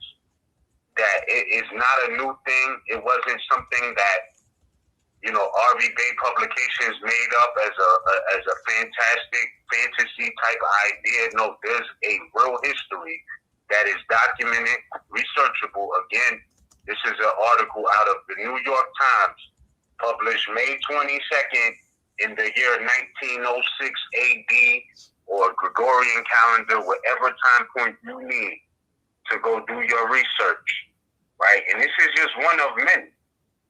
There's articles about the word blackamoor being used and stuff like that. You know what I mean? Like the whole, there's a lot documented. There's articles about the Moorish Empire. Understand what we're talking about here, right? So I'm saying that we could take this article isn't even extensive, but it says so much. This is about as many words that's on the back of a medicine label, if not less. You see, so but it's an impacting aspect of history and law that go with that you can see clearly in it. You know, Clearly. yeah. Clearly. And I know, and that's the good part. That's the good part about being a Moor and being able to bear witness to these things. You know what I mean? Being able to have these conversations. I was talking with a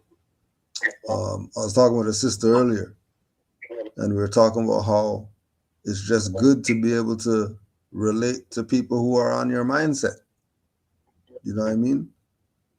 Who you can really, you know, have conversations with, and especially in this day and time where conversation doesn't even happen. You know, everybody's so standoffish. You know, you need to wear a mask. Are you vaccinated? We can't get together because of some dumb stuff. You know, but it's good to be able to know that you know, one, we know that this isn't some 1913 thing. This is some 10,000, 50,000, 100,000, 500,000-year-old thing, right? And that we're connected to this. You know, through our bloodline, we're connected to this. We're connected to this that, you know, no wonder they didn't let us know about the Moors attacking the steamer and the fishermen swimming out to them and all that. No wonder they didn't let us know that.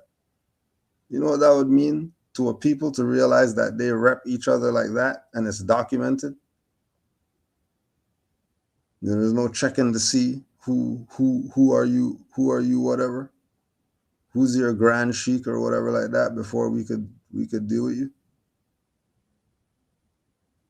It's just the first principle. It should be the standard with Moors. That over everything. First principle over everything when it comes to Moors. No, they don't want that. They wanna quote SPLC and talk about Moors are domestic terrorists or whatever.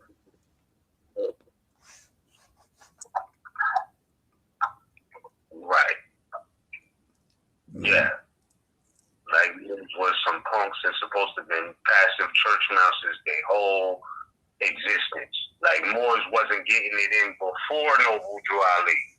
I mean, like, come on, son. Say what you want. Come on, son. Yeah, you say what you want. Yeah, like, stop it, Doctor. Like, you know what I mean? Like, come on, bro. Like, you know, that's not Moorish history. Like, you could confine what you believe in and what you follow to just the times of Noble Drew Ali. Okay, cool. I'm not knocking Noble Drew Ali. I know his message was broader than just the members of the Moorish Science Temple of America. Yeah. Not because he said it. You know what I mean? Like, he said it. His message was to America. He said he was a universal prophet and his message and philosophies would be universal. He wasn't he wasn't just talking to those who were attending temple meetings. He was talking to the people of the planet. He just came to us because we needed him the most. Those are facts. But we're not going to act like his message to our people who needed him the most was simply his message to the whole world. No, that was his message to y'all because you needed him the most. And there was a specific message that we had to get because we needed him the most. But his overall message was to the planet. Message to America. You know what I mean? Like, Message, when did the Moorish Science Temple of America become America? Like, that's not, he was talking to the people, fam. You know what I'm saying? Like, he was talking to the people. And I swear this is no slight or shot, but I'm saying this because there are other Moors who are acting as if that's all he was talking about. And that's not true. That is not true. You know what I mean? So when we look at the history of the Alhambra that he mentioned in the message to him, Taj Mahal, all of that predates 1913 as well. So why, and then he tells you backwards through the ages, masterminds can trace themselves and thus they know. So does your time frame stop at 1913? It must. Do you really believe that history starts and ends in 1913 to 1929? Is that what you really believe? This is an article from 1906, May 22nd, New York Times. Not that we needed this to substantiate that Moors have a history that predates 1913. But how common it was. We're talking about the New York Times. And this isn't even the article yet about the Moorish Empire that was placed in the New York Times. I wanted to have that up on the screen, man, so people can see. But I could read it if need be, bro. Like, I could definitely read this one as well. Or we could stay here. Oh yeah, you got to read that one because I've been waiting for that one. All right. Yeah, I've been waiting for that one. Yeah. You could read that one for sure. You could read that one for sure. I'm just gonna pull up the damn. I'm just gonna pull up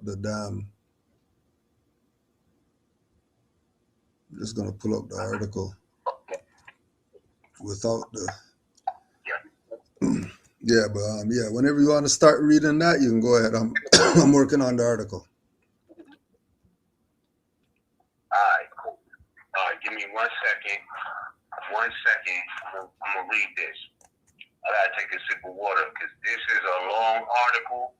But more, as I promise, it's gonna be worth listening to because the more we get into it, the more revealing it gets at certain points.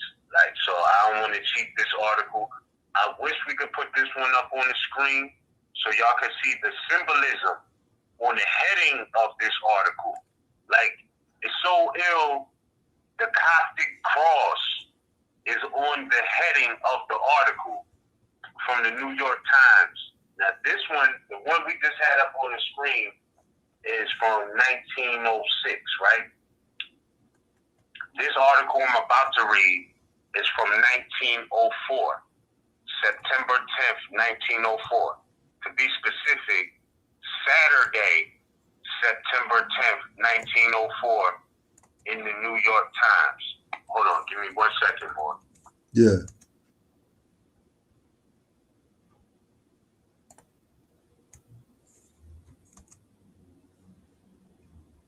Yeah, but yeah, so we were trying to get the damn article, and they want their little finance and all that. But the article is the Moorish Empire, the influence of its science, literature, and art upon the present age. And just the fact that they could say Moorish Empire, I think, is valuable. You know, the fact that I could say Moorish Empire, you know, just with all the BS with people and you know what I mean, not going with it, you know.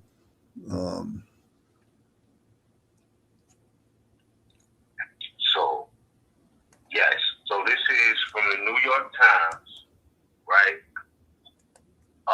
Saturday, September 10th, 1904.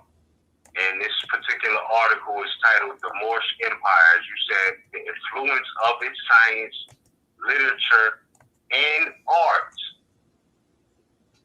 upon the present age. Upon the present age. Remember I said in the beginning about being present in the moment. So this is 1904, and they're talking about how the Moorish Empire, not the Moorish Science Temple of America. It says the Moorish Empire. The influence of its science, literature, and art upon the present age, meaning at that time they were talking about right then. Again, this is no disrespect. All praises due to Allah. Big thanks to Noble Drew Ali. But the old Canaanite temple was established in 1913. So this is 9 years before that in the New York Times. It says the object of this history is to depict the civilization of the Moors, Moors, the race whose achievements in science, literature, and the arts, Mr. Scott confidently asserts, have been the inspiration of the present age.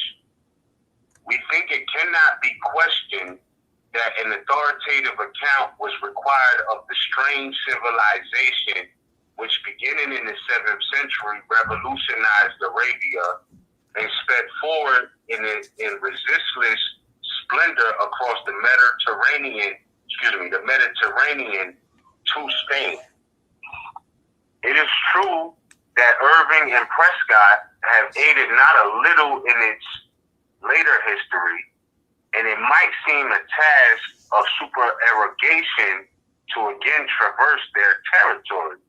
But to be complete, the final episode in the fall of the empire could not be omitted, nor can one regret the rapid and brilliant marshaling of its facts now set forth at the completion of the 20-year attentive labor with regard to historical accuracy. Now, I just want to take a moment to stop right here. This is not the article speaking at this point. I'm speaking at this point. They're talking about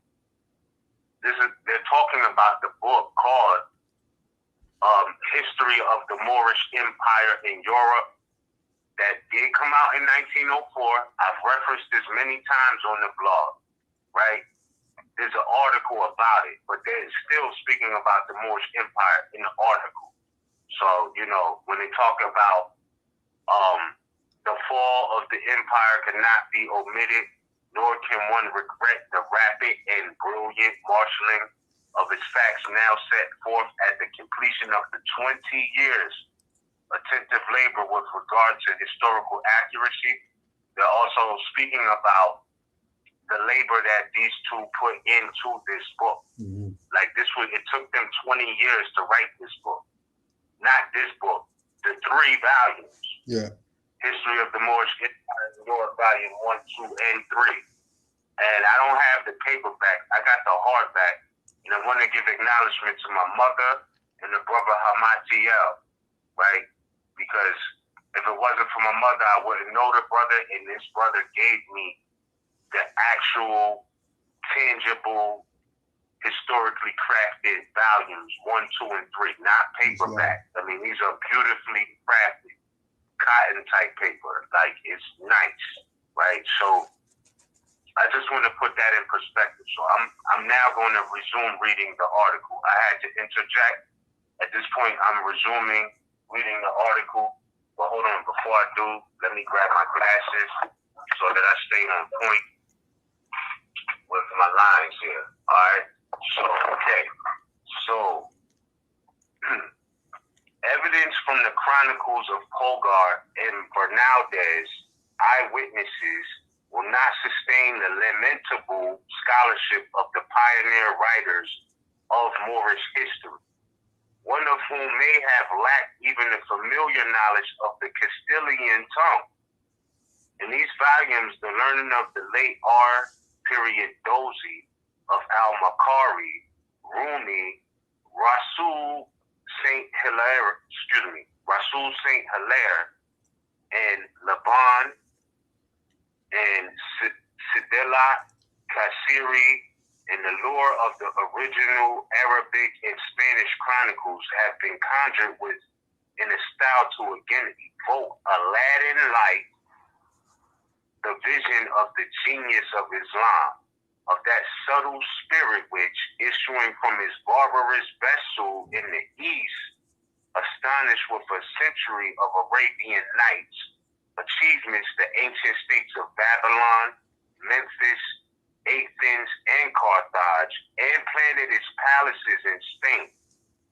I just wanted to emphasize Athens, because a lot of people talk that, this is me interjecting, oh, Moor is a Greek word, and Moor is Greek, and all of this. Moors invented the Greek alphabet, so stop it. You know what I mean? Whichever language we say, what it is we say, that we invented that language. You can't then say, well, Moor is a Greek language, like the Greeks are not even Greeks. You know what I'm saying? The ancient Greeks. Remember, the qualification here is ancient. So I'm going to bring that back. It says the ancient states of Babylon, Memphis, Athens, and Carthage, and planted its palaces in Spain. Right? Ancient, not modern. I'm continuing the article now, no interjection. It says, surely no more fascinating subject in any epoch of the world's history might be selected. Mr. Scott is authority for the statement that as the empire was reared by arms alone. I'm going to bring that back. It says Mr. Scott is authority for the statement that as the empire was reared by arms alone, the career of the Arab was too rapid to be permanent. Just let that sink in. Yeah, I think one more time you have to pull that one. You got to pull that one back one more time. All right. It says Mr. Scott is authority for the statement that as the empire was reared by arms alone, the career of the Arab was too rapid to be permanent.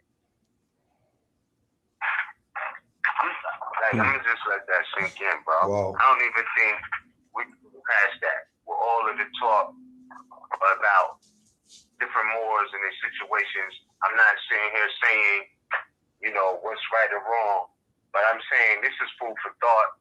Again, this is an article from the New York Times, Saturday, September 10th, 1904. We're talking 9 years before the old Canaanite temple was established.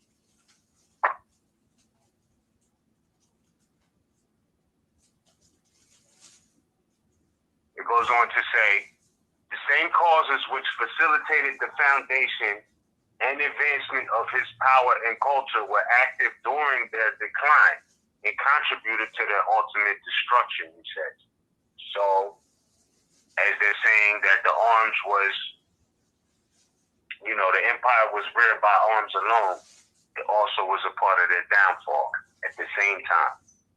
Now that's deep too.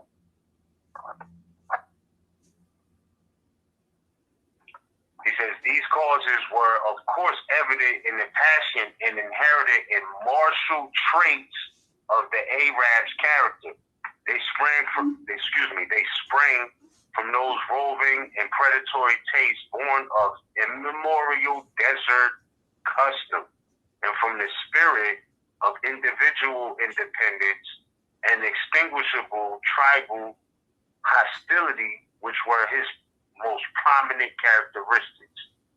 His temperament, impetuous, fiery, vindictive, though admirably fitted for conquest, was deficient in those qualities of broad statesmanship and impartial discrimination, vitally essential to the security and maintenance of government.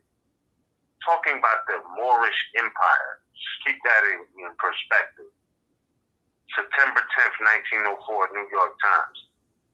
Going on to the next paragraph. It says, how brilliantly inspired, however, were even the dubitable notable qualities of Arabian character may be observed in the record of the conquest in northern Africa and Spain, already after the death of Muhammad, with the possessions of Islam stretching from the Indian Ocean to the Caucasus, comprising not only Arabia, Syria, and Palestine, but also the great empire of the Persians, Egypt, and an adjacent part of the northern coast of Africa. Okay? Talking about the Moorish Empire. That's me interjecting. I'm continuing on. It says, Akbar penetrates to the country of the Berbers, leads his victorious army against Al-Maghreb, and in the midst of physical disadvantages of barrenness, drought, and excessive heat, builds Kairan, a walled metropolis 6 miles in circuit with a destiny of greatness among African dynasties. Upon the ruins of ancient Carthage had risen a new Carthage, rivaling its predecessors in commercial importance and architectural splendor. This city is sacked and destroyed by Hassan. Musa makes his slave Tariq governor of Tangier, by the surrender of which the Byzantine domination in Africa comes to an end. Tariq enters Spain, seizes and occupies the ancient town of Carthage, and soon on the banks of the Guadalete, in that battle which changed the destiny of Western Europe, overwhelms Roderick and his gods, and sees as a trophy the war horse of the slain monarch.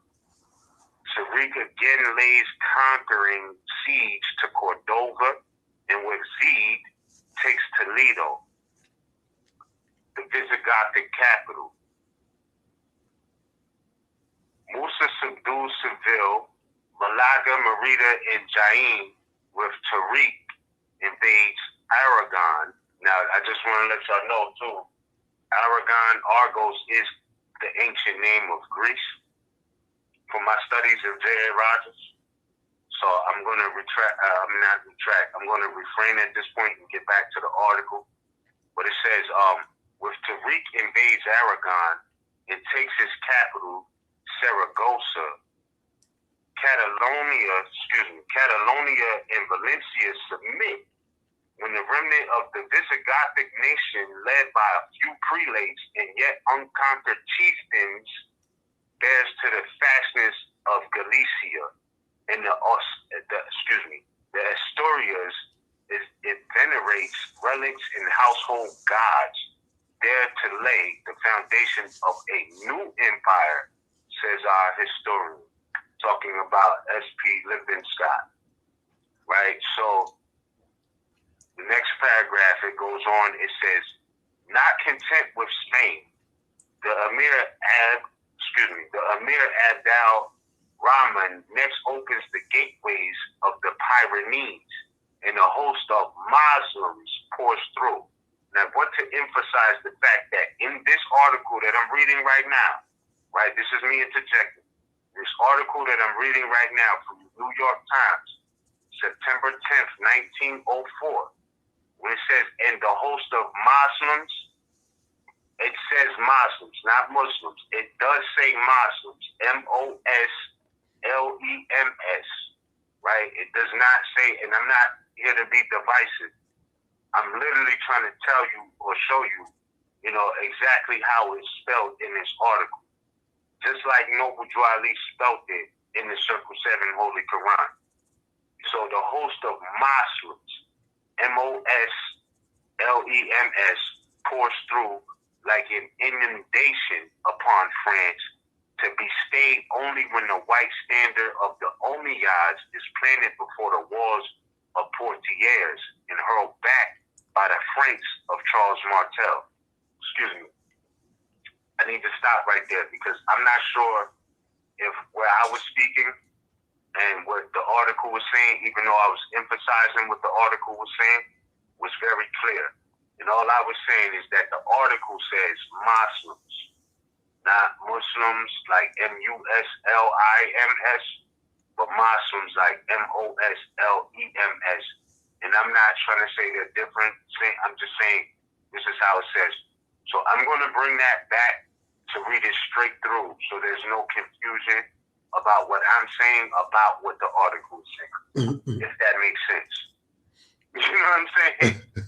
So it says, not content with Spain, the Emir Abd al-Rahman next opens the gateways of the Pyrenees, and the host of Muslims pours through like an inundation upon France, to be stayed only when the, quote, white standard of the Umayyads is planted before the walls of 40 years and hurled back by the French of Charles Martel. Now, that's a period there, and now I'm interjecting. And this is a challenge to all Moors listening, to whoever friends you tag. What is the white standard of the Umayyads? Can we get some research? Why? What is the white standard? It's only to be stayed by the white standard of the Umayyads. What is that? It definitely don't got nothing to do with the Naturalization Act of 1870. What is the white standard of the Umayyads? That had to be planted before the walls of Poitiers, but hurled back by the French of Charles Martel. What is that? Why was Noble Drew Ali saying white means purity, purity means God, and God means ruler of the land? Why was he saying that? But I digress. I'm going to continue reading the article. So to resume, it says, by this time, the Mohammedans had shaken the foundation of Christendom, and the Pope trembled in the Vatican. I want to say that again. By this time, the Mohammedans had shaken the foundation of Christendom, and the Pope trembled in the Vatican. This is, again, article, New York Times, published 1904, September 10th, 1904. This is not me saying this. I'm reading an article. And Noble Drew Ali did say, I believe it was in the Message to America, that he hoped that the Mohammedan religion will be satisfactory to the Moors. That's what he said, not RV Bay Publications, not me. This was in his messages. So let's not get this twisted at all, right? So by this time, the Mohammedans had shaken the foundation of Christendom, and the Pope trembled in the Vatican. Exactly 110 years had collapsed since Muhammad fled from Mecca. And then there's a note, an asterisk, it says History of the Moorish Empire in Europe by S.P. Scott, author of Through Spain, with index and list of authorities consulted in 3 volumes, Volume 1, Volume 2, Volume 3, Small Octavo, Philadelphia, J.P. Lippincott and Company, per set, $10 back then. And that was a lot of money back then.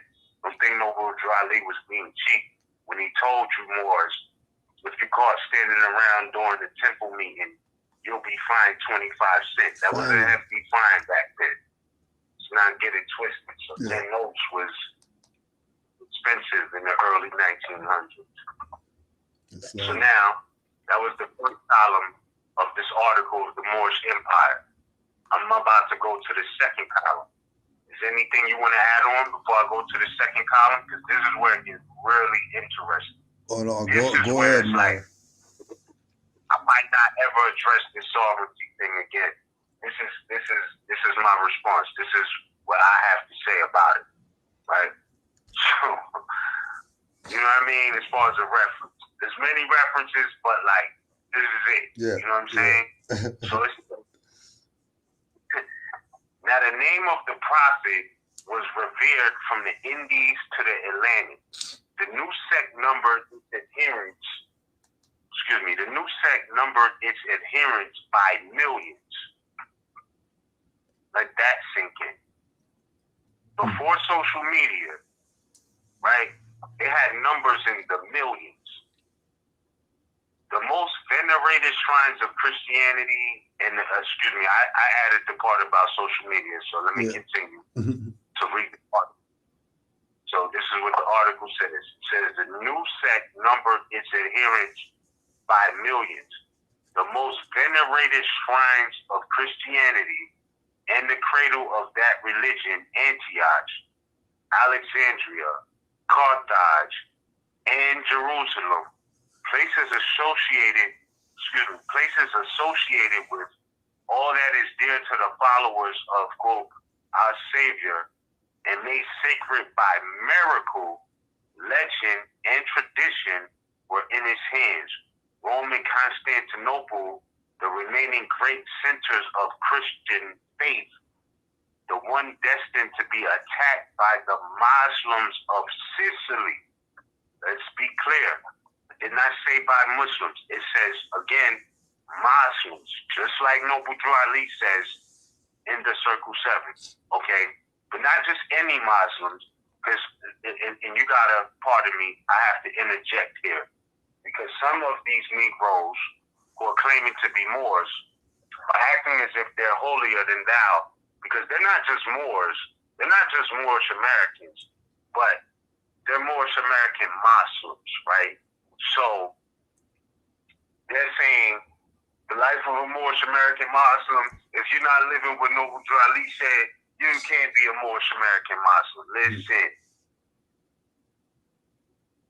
1904 we talking about, historical references of Muslim. And it wasn't pretty. It wasn't kumbaya. It wasn't love, truth, peace, freedom, and justice, and turn the other cheek, as they're trying to make those principles be out today. Like Moors are some soft people, because the principles of love, truth, peace, freedom, and justice, that's not what that meant.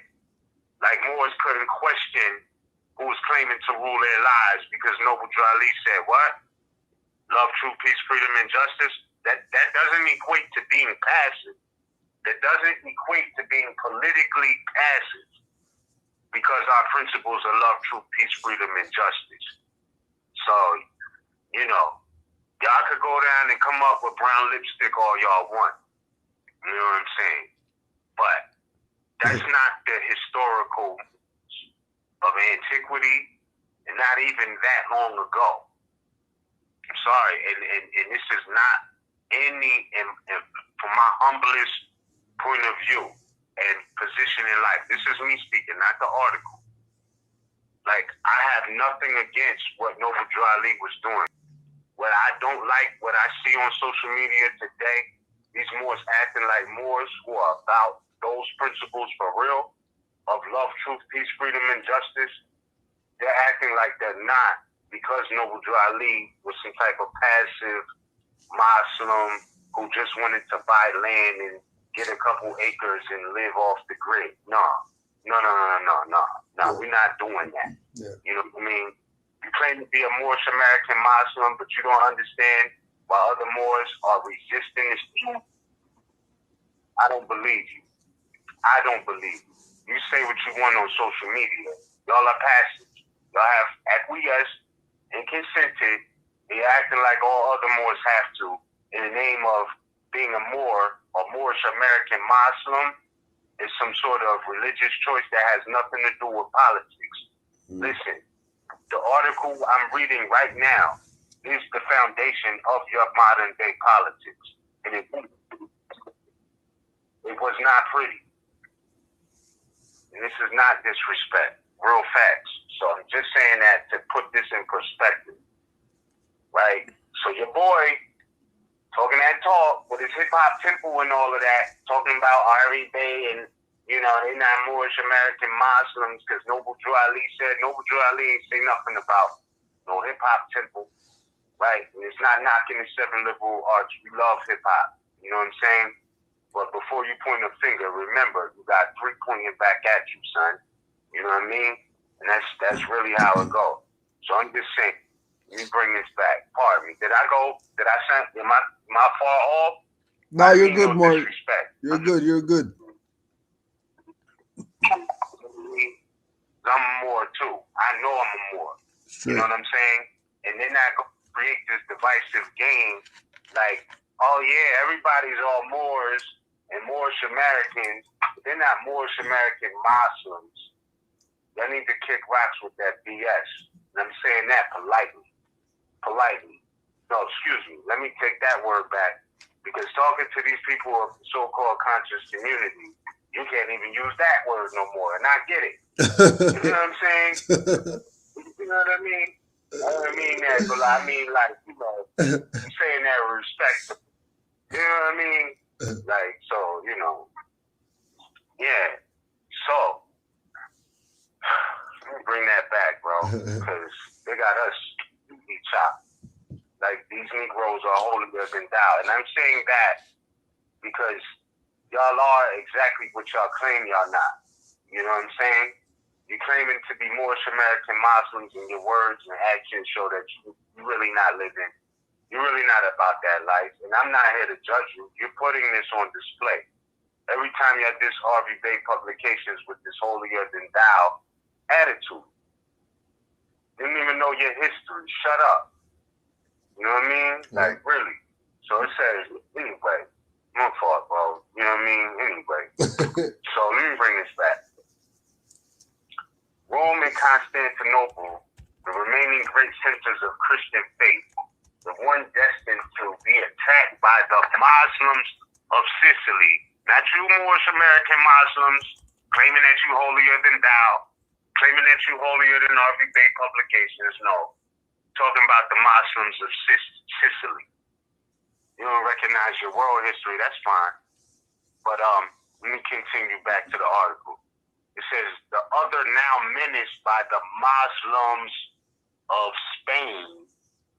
Right, so we got, time out here. We got the Muslims of Sicily and the others now menaced by the Muslims of Spain. Oh, and quick interjection. Quick interjection, and don't forget to also do the research on Moorish Sicily. Not just the Moors of there, but actually Sicily itself and Moorish Sicily. Oh yeah. Cause that's also referenced. That's also referenced in S.P. Scott as well. The Moorish Empire. 3-volume set. Moorish Sicily is also referenced in there. I yield. Yeah, not to mention.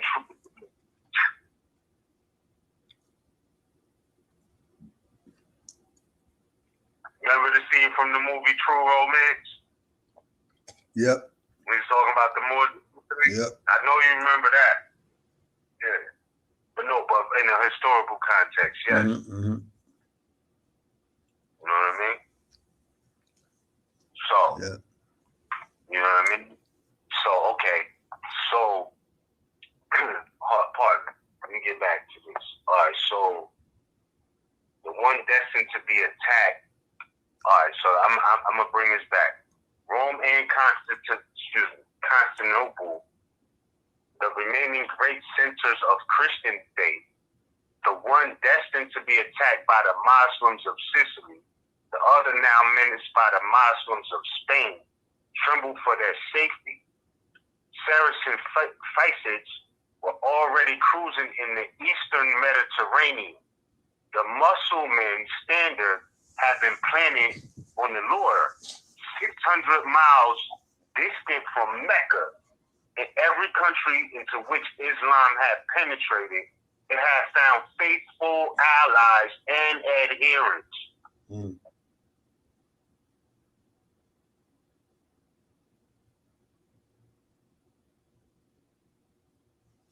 That's real.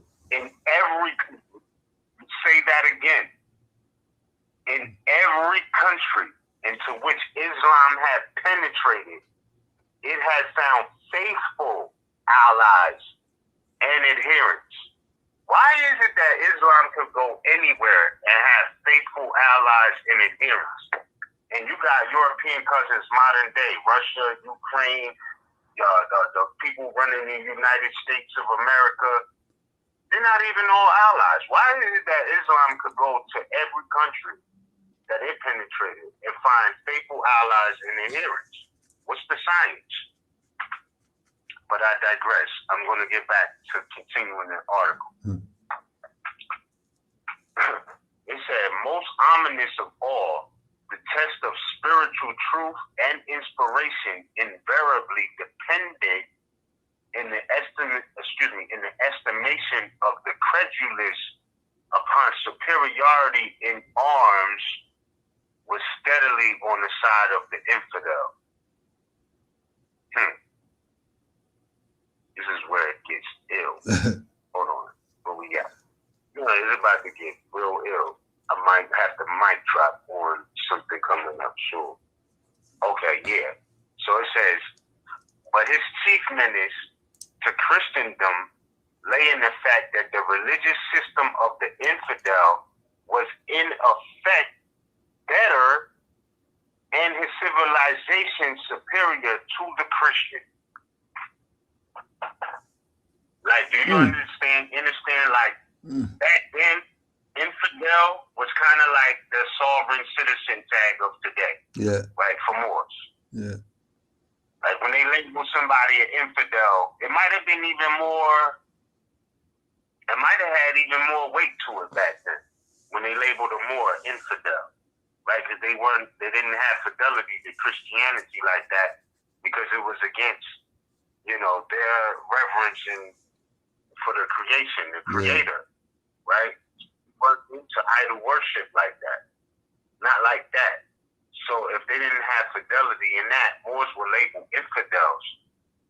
This is common, this is basic Moorish history. Yeah, yeah. You know what I'm saying? Yeah, real talk. You know what I mean? Like back then. So I'm gonna bring that back. So it says, but his chief menace to Christendom lay in the fact that the religious system of the infidel, which would basically be like calling more sovereign citizens today, was in effect, better and his civilization superior to the Christian. This is not my own words. This is the New York Times article, September 10th, 1904, page 22. This is historical records we're reading. This is not my opinion. Just to be clear, right?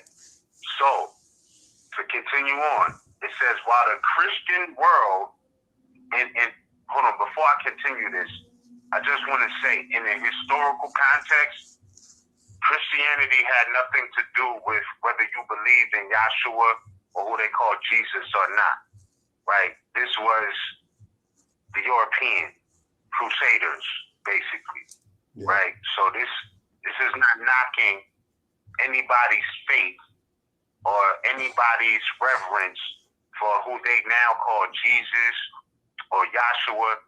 Understanding the historical context, in the historical context, that has nothing to do with Christianity, right? Like, Yahshua was Moabite, Canaanite, before Christianity even existed. Right. So I just want to make sure there's still a lot more research and facts to make sure it's very clear. But, so those who, feel like they love Jesus today, this is not an attack on you. This is the real history of, what they call Christianity. Because just like you got people who say they love Jesus and they're Christian because of that, well, you got brothers and sisters who claim they're Hebrew and they still love Yahshua. So the love of Yahshua or the acknowledgement of his message, that's one thing. That doesn't necessarily mean that your religion is Christianity. But here I'm going to digress and get back to the article. So I'll resume. It says, while the Christian world was enveloped in darkness and all learning, save that of worthless metaphysics and polemic theology, had been banished from the minds of men, while England was distracted by Danish and Norman invasion. Barbarous monks defied the authority of her kings in the very presence of the throne, while Charlemagne was desolating the provinces of Germany by sweeping and mercilessly prescription, while ecumenical councils were proclaiming the virtues of celibacy and the sanctity of images. Idol worship, that's my interjection, idol worship, I resume. While the populace of Rome was amused by the scandal of a female pope, during this period of intellectual stagnation, the Moorish princes of Spain and Sicily, alone among the sovereigns of the West, kept alive the sacred fires of art, science, and philosophy. The who of the West? The sovereigns of the West. So we're talking about, they say the Moorish princes of Spain and Sicily alone among the sovereigns of the West kept alive the sacred fires of art, science, and philosophy. I'm done reading. That's all. I don't even want to say no more. Like, the sovereigns of the West. Yeah. North, South, Central America is the West. The West, the Maghreb, for real. You know what I'm saying? So if it was these Moors of Spain, Sicily, etc., along with the sovereigns of the West, who kept alive the sacred fires of art, science, and philosophy. Come on, fam. Yeah. Come on, fam. It's no coincidence that, you know, the Moors were sacked in 1492, the Alhambra was sacked, and Columbus started making his voyage. He couldn't get the mandate from England, so he had to get it from the modern Spaniards, not the Muslims of Spain. Right? Yeah. It's no coincidence. This has been our stomping grounds on both sides of the planet. So I could continue reading. There's a lot more to read, but I'm gonna let that breathe right there, because this is the New York talking about the Moorish princes of Spain and Sicily alone among the sovereigns of the West kept alive the sacred fires of art, science, and philosophy. I don't think they hear us, school, Joe. New York I Times. don't really think they... New York Times. I don't think... Yeah, and they talking about R.V. Bay and Taj made up sovereign. What? This is 1904. Y'all need to cut it out. You niggas need to cut it out. I'm sorry, I had to say it like that. Tell them. Y'all need to stop it. Stop it, Aki. Stop it. Because what you're showing is y'all don't research. Y'all don't study. And that's how we look at y'all when y'all talk that talk about connecting sovereign citizens with R.V. Bay publications and the ideologies of them and all of that shit. Like, y'all need to stop it, because we look at you as toddlers. And you might sound smart to a bunch of people who don't know, but we know that you're not. We know you don't know your own history that you professing and claiming that you do. So we laugh at you, really. You know what I'm saying? While y'all have an audience who try to make the butt of the joke on Moors and R.V. Bay publications, etc., we know the joke is really on y'all for not knowing your history and dating it at 1913, and like nothing else happened before that. So, you know, I don't rock with them, bro. You know what I'm saying? I don't rock with them. Straight. They're incompetent. It's hard. But I'm going to stop it right there, bro. The sovereigns of the West. Moorish. This is the New York Times, bro. This is not no independent African newspaper. This is the New York Times. And they're not gonna go debate them either. They're not gonna go debate New York Times about what they're saying about the Moorish Empire. Yeah. September 10th, 1904. Don't blame us. You know what I'm saying? This is real facts. You can Google it. You know, you might have to pay $4 for the subscription to get the time machine access and all of that, but I promise you it's worth it. Yeah. It's worth it. You know what I'm saying? Get it. You know what I mean? But, yeah, more so, you know, moving forward, some of these people, man, it's child's play. This is child's play. And, you know, like, if we really went in on them, it's obvious that it's child's play, you know? But, that's why, like, you know, we refrain. We like, damn, these people really don't know this, but they want to make the butt of the joke on us. Yeah. And shout out to everybody. Remember, the title of this article is The Moorish Empire. The Moorish Empire, not kingdom, not none of that. The Moorish Empire. All right? So, that being said, you know what I mean? We could resume this maybe later. You know what I mean? We can recap it. I think I'm gonna leave that there for now. After that, Sovereigns of the West, you can't beat that. Sovereigns of the West, you can't beat that. Sovereigns of the West. Sovereigns of the West. Moorish princes of Spain and Sicily, along with the sovereigns of the West, though. The Maghreb, for real. Like, y'all need to stop it. Y'all need to stop it. Because y'all look crazy out here. And don't think y'all doing this impressing the Europeans, because they already know this. The whole point is to get you to not know it. Yeah. So, you know what I mean? Like, y'all look dead. Yeah, shit is crazy out here these days. That's why I say we're not the same. We might all have the same nationality and all of that, but we are not the same. I don't care what nobody say. Yeah. I've recognized that over the past few years.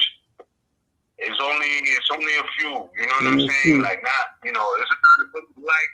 There's a lot of us who are not alike, even though we share the same nationality. Even Drew Ali said few faithful Moors. Yeah. You know? So unless you're really like getting us, you know, and you know what I mean? Like, I don't know more. But I think I'm able to rest the point on the fact that, and I'll say it one more time. Just one more time. Hold on, let me get this right. Hold on. Okay, yeah. During this period of the intellectual stagnation, the Moorish princes of Spain and Sicily, alone among the sovereigns of the West, kept alive the sacred fires of art, science, and philosophy. Just had to emphasize that. At this point, you know what I mean? Read the article. No, real talk. I mean, we could go in more. There's a lot more to be said. Yeah. But I'm going to leave that there. For all of these. And mind you, September 10th, 1904. 1904. Was a big publications born then, and this was the language. So when they put in this narrative on Moors being sovereign citizens and R.V. Bay publications, sovereign citizen ideology, and all of that, man, FOH. This is the essence of our history as a people. What are you talking about? Oh, I get it. You want to be good church members with another name of the church. I get it. Just say that, though. Just say that. Don't knock us. Yeah. Don't knock Moors for doing what they're doing. You know, just FOH. That's all. Yeah. That's it. And again, we could probably pull another 10 Moors out there. We could probably just go in this chat and find 10 Moors, and in their archives they got some article from 1800s or whatever saying the same stuff that we're Moors. And this is the Moroccan Empire. And there's Moors on this side. And Sultan was really in charge of everything. And these Europeans were just property. Giving up all the goods. But they're never gonna go debate them. They're gonna talk crazy about Moors who've been putting in this work. You know, and then say nothing about the colonists who's violating our people left, right, and center. Not one word about these colonists, but they're gonna come out active Moors. They're gonna talk crazy about RVB. People lost their mind. Lost it, bro. Lost it. All the way. So that being said, at this particular point, we do have one caller.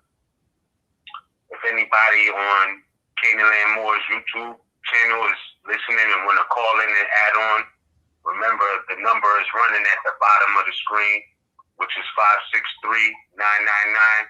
563-999-3403. Pardon, excuse me. That's the number. Oh, it's after 11, huh? Oh yeah, damn, my fault. At this point, y'all just gotta article was too good. Like we've been going in 20 minutes, bro. That's crazy. Article was too good, yo. And we not finished. Article was too we good. could probably go another 40 minutes to an hour just breaking the rest of the article down. You know what I'm saying? Well, say that, you know what I mean? Being as though we are here on the 8th anniversary, man, 8 years in, and we going in and we're staying true to form, bro. And what these people are talking about is ridiculous. But yeah, man. So that being said, I think we can take a caller. Yeah, more. We got for one sure. caller. You want to speak, or you want to just see what's good with the caller? Yeah, you can take the caller. At this point, because You can take the caller. all right, let's say that. All right, cool indeed.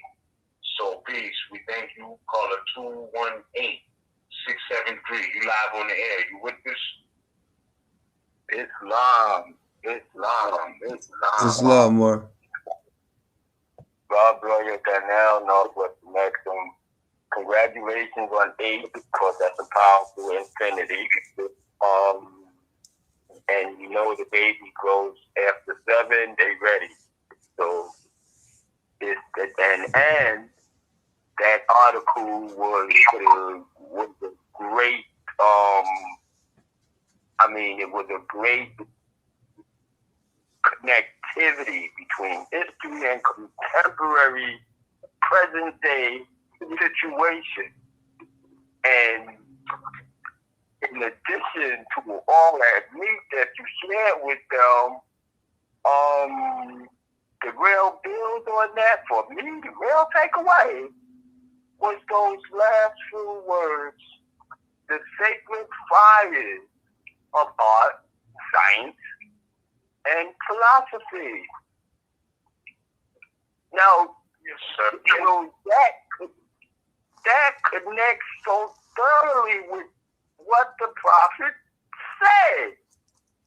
Take the literature. They're falling.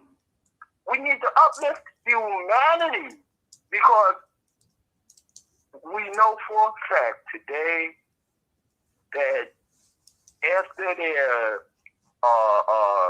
complete meals on the romance instead of anything that made sense, you know, you can't even, it's very hard to find an educational book on a book stand.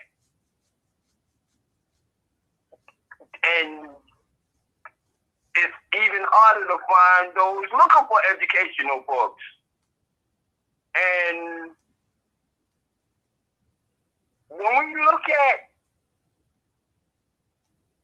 you know, people filling out forms and all this other stuff, and, you know, I often have to scratch my head. Did you know what you just read? Did you know what you just answered? Did you know what you just wrote? Did you know what you just okayed with your John Hancock? You know, it's amazing, and that's the missing sacred fire, because so many fell in the mind.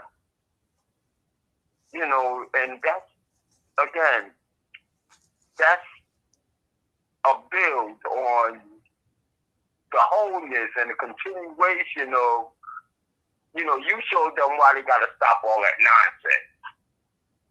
You know, up to the point where you stopped at. And that was grand, because they need to know they got to stop the nonsense. And those 5 words, the sacred fires of philosophy, art, and science, man, that's the wake-up call. That's the uplifting call. That's the, what are you doing? Who are you? You are what? You know, and that Christian mentality is the other, you know, downfall of, you know, and I love the way you shared with them, Brother Man. I love the way you shared with them the difference between Yahshua, Jesus, and so-called Christianity, and this non-connected connection that they make in their illusions. But yeah, that was my greatest takeaway. I thank you for the whole program. Brother Cujo, when he was sharing something that dealt with people who seem to be like turncoats. I was thinking about one of the programs where you shared the history of those whom we respected, especially before we had the knowledge and the light,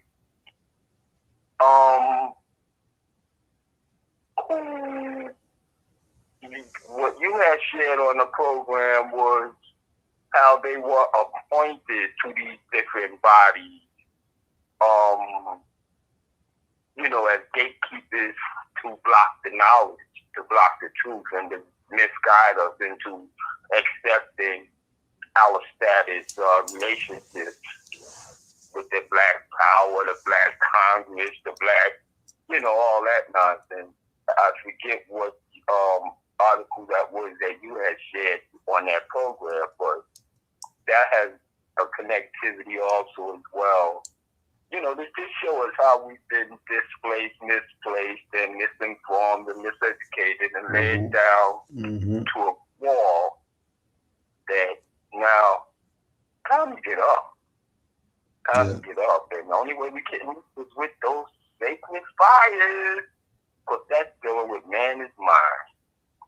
And on that I rest, and I thank God. Peace and love. Islam. Islam, more peace and love. Indeed, noble boy of God, we appreciate you, huh?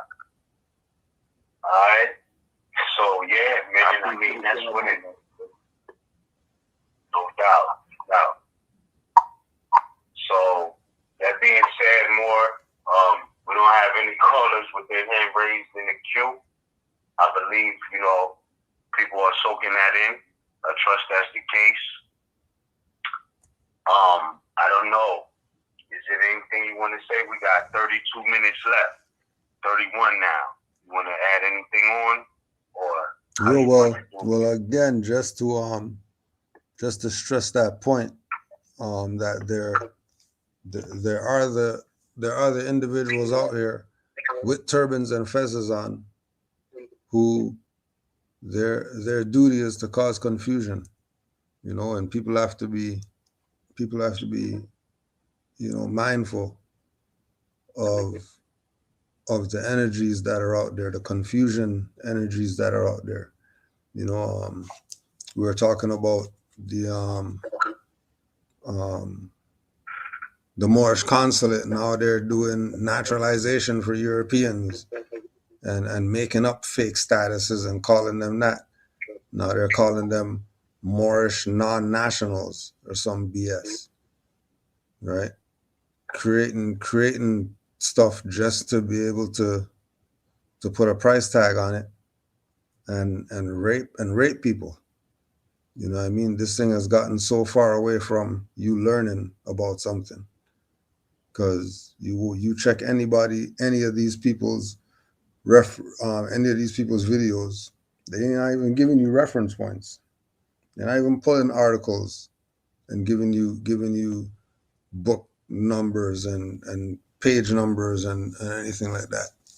Nothing. They're strictly about cause confusion. But you know what?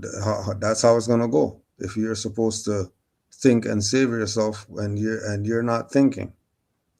So honors to all the thinking competent Moors out there who do study, who do, you know, sometimes, you know, fall asleep with the book on them. You know, the Moors who, you know, turn in the bed and you're rolling over on a book and all that stuff. Honors to all the studious Moors out there. The Moors who still might go to a library to get information opposed to axe, bit shoot, or duck donkey or whatever. So honors to all the Moors. And oh yeah, because this is the 8th, you know, we're showing and proving. You know, I mean, how many people 8 years ago were still around? Especially people who were talking crazy about Moors and talk crazy about RV Bay publications and whatever else. How many of those people are still around? Right? Are they still around?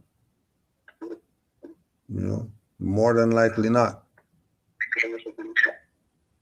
You know, MHHS, how long's that been running? All the people who were talking BS about them 5 years ago, 6 years ago, 7 years ago, where are they right now? If they're non-existent and you went on their YouTube page and the last time they put something up was 1 year ago, these people are washed up. It's time to put some focus where it needs to be. Because you've been played by your own. Having you think that, you know, America is Moorish Science Temple. You think America's Moorish Science Temple, and the Moorish Science Temple is what gives you your nationality, and Noble Drawley only belongs to the temple only, and you got something under control. Nothing under control. You've been played because you stopped thinking. So get back to thinking again. Go back and listen to those 9 year ago, 10 year ago archives on MHHS, Blog Talk Radio. There's I think it said 900 and something broadcasts the last time I was on there. Might be more than that. Go back and listen to some of those and take your notebook with you and start researching and studying and show yourself approved, because no one's going to tell you anything that's going to save you. You're going to research and find out what's going to save you when you apply it. That's how you know it saved you. You know, you're going to apply it, and that's going to prove that it saved you. If you don't apply it, don't look for. If you don't apply it, if you're just hoarding the info and not applying it, wasting your time. And of course, honors to Ms. and for us keeping Sons of Allah going for this long. And honors to everybody in the chat and all the Moors who've been supporting and been repping for Noble Drew Ali and repping for the Moorish nation as a whole, repping for the empire, and repping for all the mothers and the children. Honors to you. Islam, I yield the floor. Islam, likewise, I want to give a big thanks to you. I feel like, man, 8 years, and I sincerely feel like we're just getting started with the treasure chest of information we have access to share, right? Like, I feel like we just getting started, bro. I mean, I don't know. It's a lot to go in on, and you know, as long as we here have this platform, you know, we're gonna talk about it from this point on, because there's been a lot of crazy type, ignorant type, criticism, undeservingly so, about, you know, RV Bay Publications and other Moors who were just, you know, sharing facts and information, trying to get you the truth. Mm-hmm. And there's some people with fear on them. And like it says in the movie Apocalypto, you know what I'm saying? Really, we're not even supposed to be engaging these people who are in fear, because when you do that, somehow that type of fear attaches to you. So what my message is like, these people who are talking crazy and, oh, that's sovereign citizen and all of this, we Moorish American Muslims, from this point on, I would say please refer them to this session and this reference point. You can acquire these reference points yourself, you know what I mean, and share it like that to be fortified, because they are in complete ignorance, turncoat, sellouts, however you gotta say it. I don't know what their personal issues are, where they coming at us like we're not about what Noble Drew Ali said, or whatever the case may be, right? But it's clear that they are not. You know what I mean? And we look at them like that, even with the consulates. We know we're home in America, not just because we were born here, but because we've been here, right? Like, we've been here. It's documented fact. Hundreds of thousands of years. These are references that the people who they say are saying that, oh, you know, you're going to be labeled as a sovereign citizen, domestic, and whatever. You know what I mean? We could go to their institutions and they're telling you what we're saying, right? Like, you could go to Ellis Island and they'll tell you for tens of thousands of years, you know, people from all over the world have been coming here to America. And you stop and ask yourself, well, and not that we're foreign here, but anybody, tens of thousands of years, not 10,000 years, like tens of thousands of years have been coming here. And then you ask yourself, based off of the timeline of history, well, if the Europeans got here in 1492, they haven't been here for just 1,000. If you compare that to tens of thousands of years, who's really the newbie? Yeah. Who's telling you, who's dictating or creating the narrative for your mindset in reality? Because if you're only taking it back 109 years, you know, your mind is colonized. You need to leave us out of your mouth in conversations, because you're in a place where you don't have to begin. Yeah, you're a novice. What's really good. Yeah. Yeah. Like, you have a modern colonial mind state, and we don't rock with you. You know what I'm saying? Like, just straight like that. I don't rock with you. I'm not in solidarity with anybody like that. I understand and understand the quote, family of nations or human family has flaws and shortcomings of understanding, overstanding, understanding, etc. But, like, for those Moors out there who are, you know, placing this whole sovereign ideology solely on RV Bay Publications because the Southern Poverty Law Center said, what? Yo, we don't. And you know what I mean? Like, your ignorance is a level of intellect that's so low. I don't respect it. I'll speak for myself. I don't respect it. You know what I'm saying? Because we could pull references from 1904. The New York Times, since y'all love the colonial perspective so much, we just went into 1904. The New York Times. Yeah. And they're talking about the sovereigns of the West. R.V. Bay Publications did not make that up. I want to say something else, but I'm going to refrain from saying that because it's very disrespectful. I'm not going to say that. You know what I'm saying? So, but I'll say this. Like, keep our names out your mouth. You know what I'm saying? Put something else in your brain. You know what I mean? Like, study more before you think you know what I mean, you're right and exact. Trying to put your life experience on all Moors when it ain't like that. It ain't like that, Jack. You know what I'm saying? It's your experience because you lack a level of study and comprehension.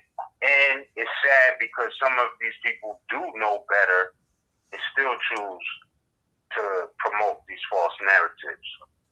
So it does bring the question, what are your motives? What are your really motives? Yeah. Yeah. They have to have motives at that point.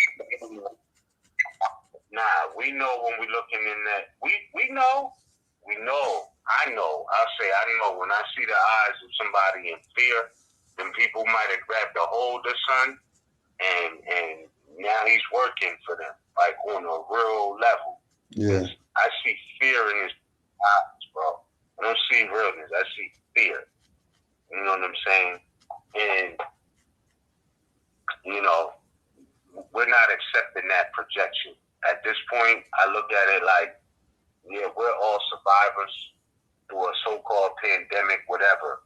If you want to mention this, I'm going to quote the ghetto Othello. Only describe us as soldier survivors. You know what I'm saying? But we are, in fact, Moors, and as far as sovereignty is concerned, I'm referencing that article about the Moorish Empire in the New York Times. I have nothing else to say about that. I appreciate all true and divine records. I appreciate all the Moors on this line. Big acknowledgement to Noble Drew Ali, R.V. Bay Publications, Canaanland Moors, all Moors who are honorably sticking true to form and doing the research, really, and not just modern research.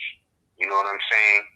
Because the baby don't know more about the lineage than the mother or the grandma and all of that. So Southern poverty, lost in it, your grandpa is New York Times. I don't want to hear that shit. Excuse me. You know what I'm saying? What y'all doing with journalism these modern days and what was being done as it relates to Moors back then, it's two totally different perspectives. And not because we changed. It's because that our stance is now being heard.